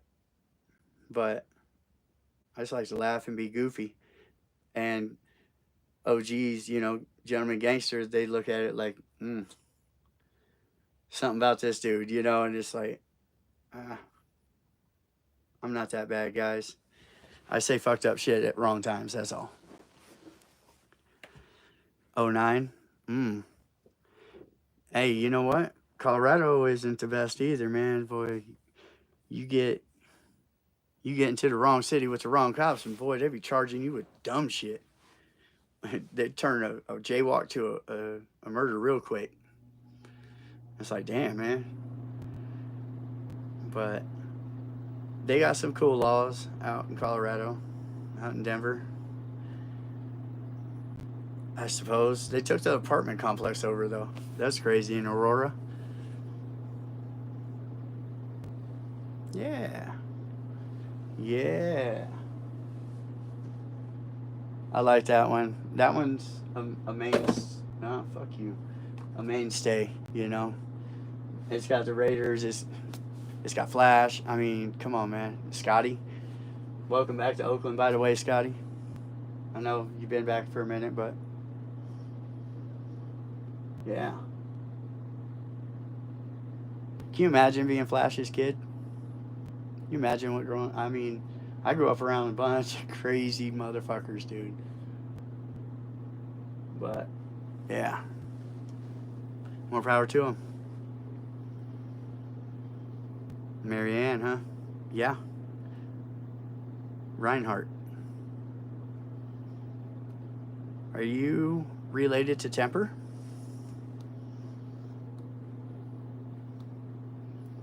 What's up? HFTL, my dude, man. I'm gonna be hitting you up soon. What goes on in here? A lot goes on in here, bro. You don't even want to know. Listen, you want to be the mama or the papa? How about that?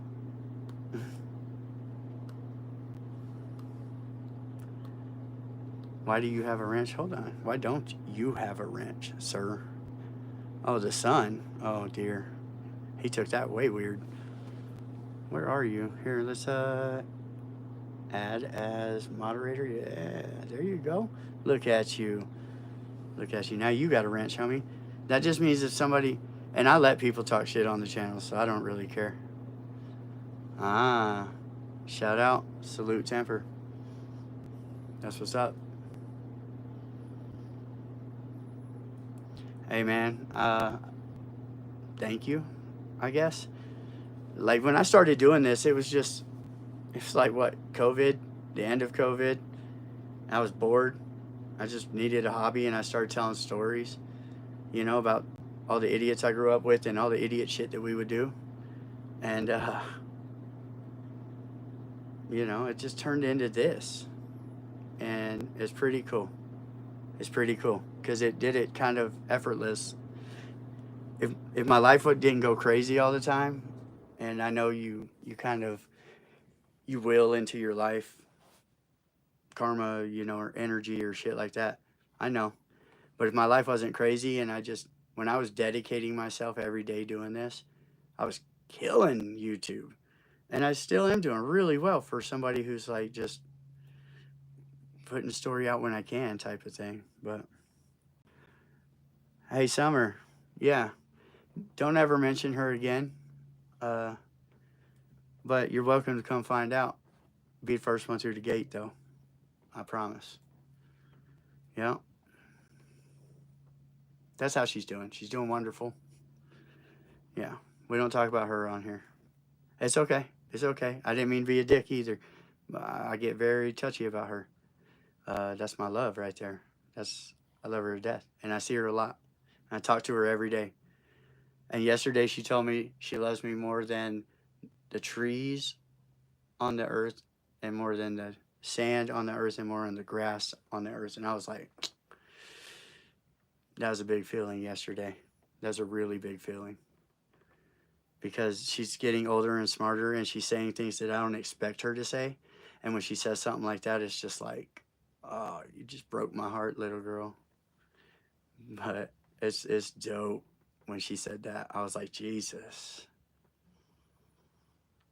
My sons, I love my sons to death. Thomas, Matthew, I love you guys.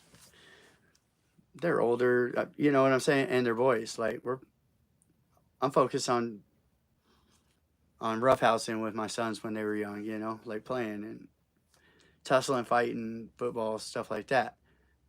That little girl, hey, it's a different feeling being a dad to a girl. They just own your ass. Here, come here. Yeah, they do. It's dope as fuck.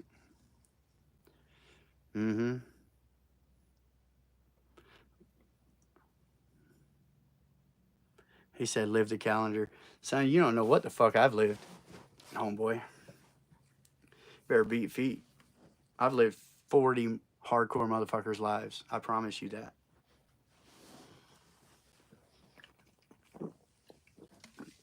Don't you discount me. Oh, I don't act tough at all. Quite the opposite. But I know what I've lived. And the people that have grown up around me, they'll check you on that shit. They'll be like, this fool is fucking stupid. I'm not. He said acting. We don't ever act tough. It has been a crazy ride. It has. Look up my fucking record, you dumbass. Viral loop. Your mom's a viral loop. Yeah. That means she goes around. Go out and show us. Yeah, well, no. I've done proving anything. Now I'm in the setback and hopefully watch the idiots and not become the idiots part of my life, right? But sometimes you get involved in the fuckery still. It happens. Sometimes shit just happens. Shoo. He says shoo. Aaron, come on. A Ron, you need to learn how to spell A Ron. Hey, the trolls come out at night, right? Smelly phone. I ain't never smelt no phone. I gotta say, homie. I gotta say. Never that, huh, James? You find me If you come to Vegas, don't go to the nice neighborhood looking for me. You'll never find me. You know, that's a fact. But you take your ass to the trap in the ghetto where you're afraid to get out of the car. That's where I grew up. Right?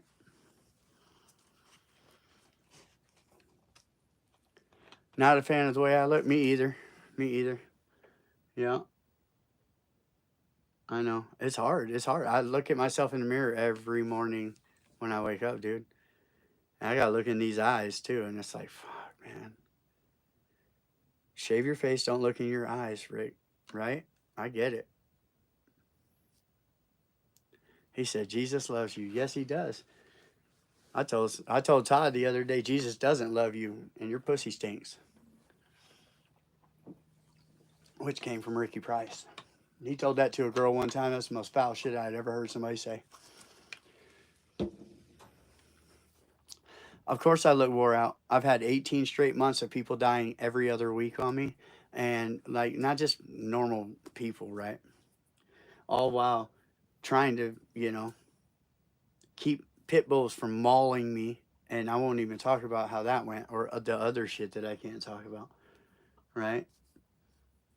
Or people saying that they'll be there for me and leaving me in the worst positions possible. That's happened a lot lately. Yeah.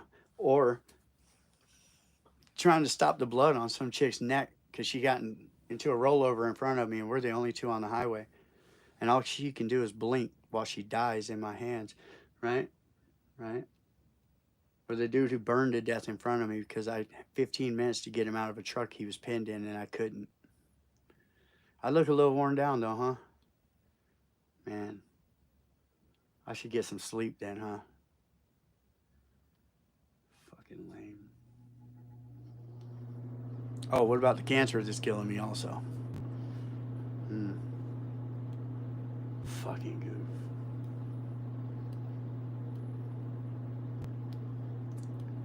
Yeah, I wish they made something for that, man.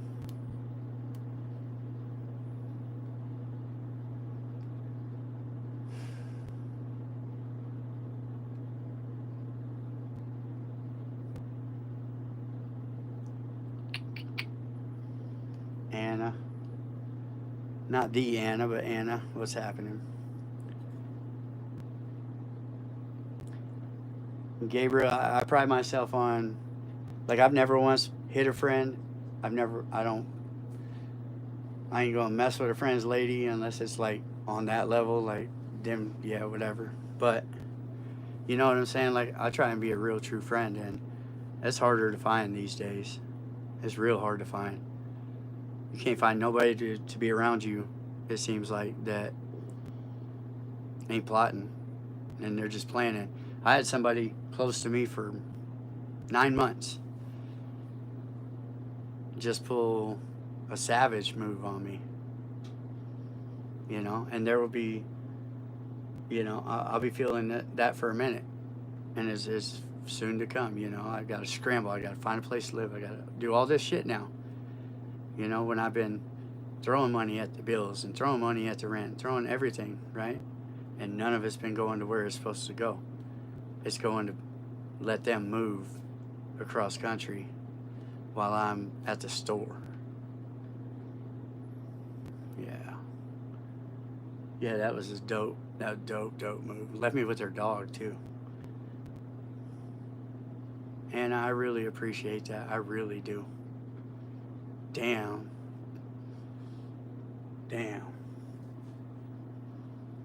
Thank you. That's cool as shit right there, man. Thank you. But yeah, I got a couple of days, but I'm also going to do a TV show because the producers of the place, I don't know, they wanted info, right? But it's a complicated story, so it's like, they're like, "How are you on camera?" I'm like, "Here, present." I don't know. I'm me. The camera doesn't scare me. So that's pretty cool. I'm gonna go do a little thing. and I'm super proud of it, and it's awesome. So that's coming. I'm not gonna say who or where or none of that, but it's dope as fuck. Like, I've gained 35 pounds back in the last 4 months, so I'm back up to 190. Uh, as you get older, the muscles a little harder to get back, like going again, but you know, I'm filling out my shirt. Not really, but kind of. Because I got down 159. I was getting no nutrition in my body. You know, I had cancer, Crohn's, was just eating everything. Like, no nutrition. That's a different feeling when you're eating and you're eating and you're eating, and like you're weak and you just want to go to bed all day. I was like, what is this craziness, you know? They're like, oh, it's something that can't be cured. All right, awesome, awesome. I bet over in Mexico they got something they can cure it. They sure did. Well, they didn't cure the Crohn's. That can't be cured now, right now. But they could curtail the cancer from killing me when I have a 6-year-old daughter and I'm 44 years old. So I apologize again if I look tired. I'm lucky to be here. And that's the truth. Wait till you get old. Rob, I remember the first time you came up and you laid back on the couch for a minute. I said, look at Rob, how comfortable he is over there. Rob from Ventura, the president that put George Christie out bad from the Hells Angels, was a friend of mine, a friend of Rob's, and a friend to a lot of people that are probably here right now. So that's what this was all about, was clearing up why Rob passed away, how he passed away. And so the rumors can stop about him, you know? Like, did he indulge? Listen, he got a phone call in the middle of our interview. Well, not the middle, the beginning, really. And he answers it, and they said, how do you know you can trust him? He says, we're on 8 different types of drugs right now, and he's maintaining. He's not a cop. And I was like, all right, let's get back to this interview, dude. You know, like, so you can't say, yeah, you live hard, you die young. Of course. That's the tax we pay. But I've seen Rob do some real stuff to show like he gets it also, right? He gets life. He understands it. He's just a scumbag on the outside. Like, he'll do some things every now and then. You're like, damn, bro. Did you just walk that little old lady across the street, Rob? He says, yeah, but then I blew coal on her ass on the way by with my diesel, you know? Like, that's Rob. So, and Big Rob, who was the Nomads president, was there for one of the most interesting stories of that generation. That war that it was a war. People died. Ike, if you're still in here, like there are men in here that they have great stories to tell, man. And I'm glad I get to be the dude to sit and listen to it with you guys and make a YouTube channel out of it. Is crazy, you know, and that they trust me. Vice president, see? And that they trust me, you know? That's the big thing. It's like, damn, dude. That's cool as hell. It's different. It's not different, but it's different. You know, these they're a different type of person. And every one of them, both the Robs, Pee Wee, PA to an extent, Todd never, and I can go on and on. I'm very picky about who can big brother me in life because I've been through a lot. But certain individuals, they're just fucking big brother. That's it, right? The Robs, i.e. Pee Wee. I stand next to Pee Wee, look like a kid. It's crazy. But Big Rob, I'm hoping, he said yeah, that he will. He's never heard the tapes. I got George Christie's talking to the detectives, and Big Rob's never heard them. So, as where Rob from Ventura, who put George out, was going to go through the tapes with me and react to them, Big Rob's going to step in and do it justice because he's never heard them. So, and we're going to put that old man on blast one more time for our friend Rob from Ventura. He said, he calls himself Rob from Ventura. I know him as Rob Smith. I said, hold on, fool. I call him Rob from Ventura because there's another Rob that I'm close with. That's why he's Rob from Ventura. He never called himself that. I don't even think he liked that nickname. But that's who he is now. He's Rob from Ventura forever. And that's dope too. Look at that. From being a chef so many years, let's see. Boom. Look at that. Oh.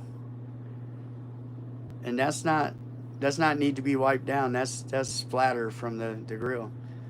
The boy needs some new pairs, some glasses. He's getting crazy. Uh-oh. Sticking fools and throwing them over, huh? No. Not today. Shit, I haven't drank in a long time. But, when I do, yeah, that's some tasty shit right there. I drink for taste. Bald head, stop embarrassing yourself. Ain't nobody embarrassed this bald head, boy. Look at that.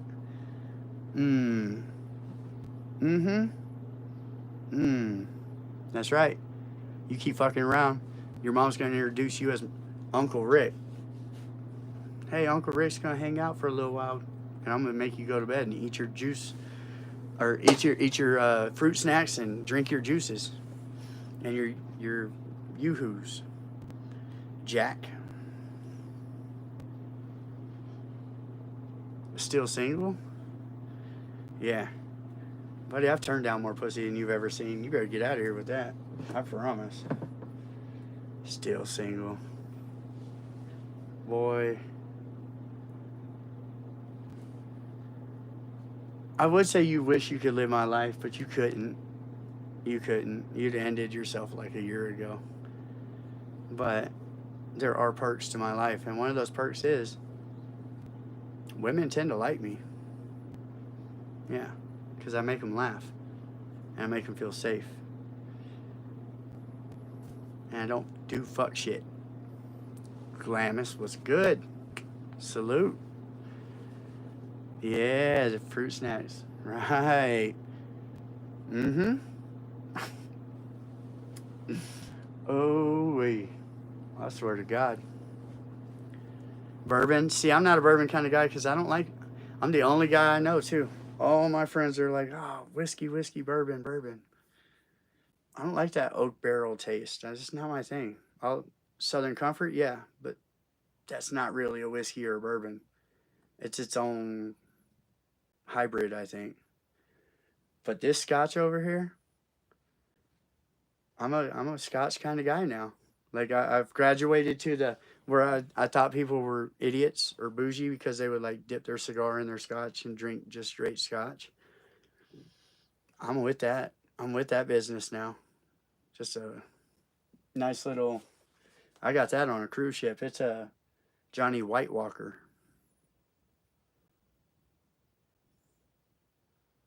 Yeah. That's very generous, Ryan. I can't even tell you how much I appreciate that. You know, I'm I try to wrangle my life in so that I can get things done. And every day I'm talking to my group of they're they're my family these days because I don't have family. When I was 15, I was the oldest surviving male in my family to carry on my name. At 15, I was the patriarch of my family. So, like, I didn't meet my dad's sister till I buried my dad. Hi, I'm your Aunt Julie. Cool. Because I've been living in an orphanage for 10 years. So, like, nice to meet you. And that's nothing against my Aunt Julie. It's just, like I didn't grow up with family. So these guys are my family. My friends are my family. Yeah.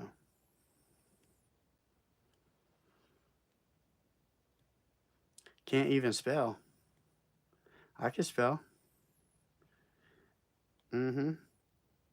You can eat a COCK.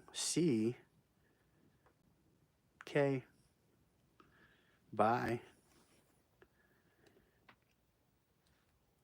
But I did try to send to Cash App because I know YouTube. Yeah, it does.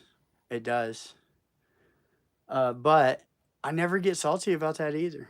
If my Cash App's dope. I love Cash App, but uh, if they don't do this, if YouTube doesn't have this, we got nothing, right? Then you're still pushing a broom or something like that, right? You're still in a job where it's like work, right? But because YouTube has this and we're able to come on, like they take, I think they take more than 30%, but I think they take half. But they're worth every penny because they put all this together. So I can't be mad at that. Like I don't know how to write programs and talk to everybody on the internet. They do. So they can take half the money. I want to know what they gouged me for the commercials, but I'm not going to go ask that question because I don't want to seem ungrateful to YouTube because they gave us the ability to do this, right? And that's dope. That's cool. Barbara. Listen, that's been my life since I was young, though, so I'm not worried about it. And the home I grew up in, the ladies that raised me, Bonnie Jean Morgan, became like a mother to me. Her family became my family, and they still are to this day. And we grew up. We picked peas by hand, or we grow our own animals for slaughter, for food. Uh, we had hundreds of acres, and at 7 years old, I had a Kaiser blade clearing fence row so that the cows don't walk up on the barbed wire. And it was a dope ass childhood. Yeah. So I don't feel bad about it. Other people, they hear about, especially the picking peas, because we would go when the peas would come in. We had 5 gallon buckets, 40 kids, and we would just hit a row and boom, boom, boom, right? And we would just the fields, right? Hundreds of acres. We would get this, and then we'd bring them down to the girls, and they put them through the pea holers, and we'd keep whatever we needed for us to eat, and then we would sell the rest off and fund us. Uh, it was a dope childhood. Those women did not mistreat us. They treated me like I was their own flesh and blood. Uh, to start off, 2023, I lost Bonnie Jean, the woman who raised me, and that one stung really bad. That one hurt. But those women were dope as fuck, and I appreciate them so much. And I don't look at it like it was a hard childhood. I look at it like it was cool. It was cool as fuck. You know? And every Christmas, because it was a Baptist children's home, Mississippi Baptist children's home. That's where I was raised. They called them sponsors, but they were people from different churches around the state, and they would take a child in, and they would give us a good Christmas, right? I never got to go to a sponsor, but now that I look back on it, that's cool too because Bonnie Jean always took me home to her family, and that's how I became her family. Like, she called my daughter her grandbaby. When are you gonna bring that grandbaby up here to see me? So it's a different upbringing, but it was cool as shit, dude. We had fun. Imagine 3 old ladies taking care of 40 kids. And we were out there driving tractors and 5 gallon buckets full of slop. Whatever you didn't eat, you just put it into the bucket and boom, take it out to the pigs, right? Like, it was cool. It was cool. I'll buy that. I'll buy that land right now. I'll move my family into the home. I won't I won't commit to raising no kids in that home, but like, you know what I'm saying? They're shutting it down. After almost 100 years, they're shutting it down. And me, my sister, and brother, when we left there, my dad found us. I was 13, almost 14 years old, and my dad died a year later in a tragic accident. By the time we had left there, we had set the record for the longest continuous stay by anybody. And then that got beat by this group of four sisters that had come in about halfway through us being there. They all aged out there. So the youngest one, Paulette, I love you. Paulette then set the record when she turned 18, right? And then there's a boy there now who's been there since he was a baby. He's about to graduate high school and go into college, and his college is completely paid for. And after that, they're closing the home down. So, there's a little history for you guys on the Mississippi Baptist Children's Home. Laurel, Mississippi is cool as shit, dude. Don't go there. Like, you know what I'm saying? Like, there's kids there that, you know, don't go there. But if you got something, donate, send it in. You can mail it, but don't just show up on the grounds of a orphanage. It don't work like that. Those kids need to be protected, and they don't need to feel scared when somebody comes running up like, oh, let me kiss you, you know. So, yeah, Anna, opening an orphanage is, I don't know. My life doesn't lend itself to that any longer. I thought about it when I was younger. Uh, but something about that land. I took my estranged wife, Jen, who we were together for 12 years and broke up, what, about a year and a half ago. My Scarlett's mom. So I took them to the home, and we pull in, and I wanted my pictures from elementary school. Every year we'd get a picture, and they had it all the way around in the chow hall, all of our pictures, right? And they would just put the new one on top of the old one. And when I got there, I said, hey, my name's Rick Childress. I grew up here. She says, yeah. I said, that's my picture right there, you know? I said, what do I have to do to get these pictures? Because I understand, like, the history of it all being there. But you guys are shutting down, and that's my childhood. I don't have childhood pictures. I have a blanket that my mother made for me. And that's all I have from my childhood, besides bad memories. And good memories at the home, though. But, and bad memories weren't from my mom or my dad, but it was extreme. Like, yeah, like my dad's friend was decapitated next to us when I was young, and in an accident, me and my sister just sat next to a headless man for a half hour. You know, like shit like that would just, I don't know. I won't say I'm cursed, but because it doesn't kill me, but at the same time, it's like this weird, I don't even know how to explain it. This fuck shit happens. And it's like, why?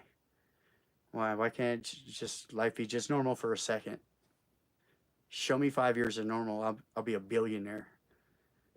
Because I have to take 10 extra steps to get anything done because of fuck shit. And it's a wild thing because people will say, get it together. Stop blaming this or that or this or that. And it's like, hey, man, stand next to me for a week and watch how hard I grind just to get the normal shit done. It's like, if life just worked out for me, if I didn't have to do extra steps, I'd kill it. I would absolutely destroy life in a month because of how hard I work. you know? I'd have all that extra time to do extra shit. Now, boom. But, and people say, man, you look too far ahead. You build too many contingency plans. Well, obviously not enough, because shit still falls through where you don't expect. But that's why. It's not because I'm an overthinker. It's because I know I'm not just going to be able to get this done simple. I got to do 10 extra steps. And that's fine. It doesn't bother me at all. It's kind of life. Yeah, people are quick to judge. They're real quick to judge. And they say walk a mile in somebody's shoes. That way, if you got something to say, you're a mile away and you're in their shoes. Like, you, I don't say this lightly. I don't think many people could walk a mile in my shoes. Not many people could deal with the years that I've had, the year and a half that I've had, 2 years really. And I try to still keep it pushing, and I still try to do my best not to just give up. Because that's the biggest thing. Is all the flipping out and the going. I did all that. I did all that when I was young. And it got me nothing. Right? I would just rage. And then I learned to contain it. Then I learned to not just be content in the storm, but to try to thrive in the storm. Because that's where I live, in the storm. Right? And yeah, I get sad when I look outside of the storm and I see the happy people. But I don't get jealous. I do think about what it would be like, but I understand it won't be. So I cannot let that become me, right? Because then I'm just a sad person who's envious of somebody who's better off somehow in life, right? So I just learned to thrive in the storm and keep calm doing it.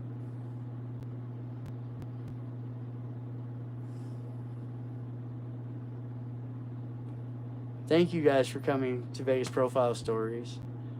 I appreciate each and every one of you. I hope you guys have an amazing day. And I'll see you next time, which should be real soon, because why not? Have a good one, guys.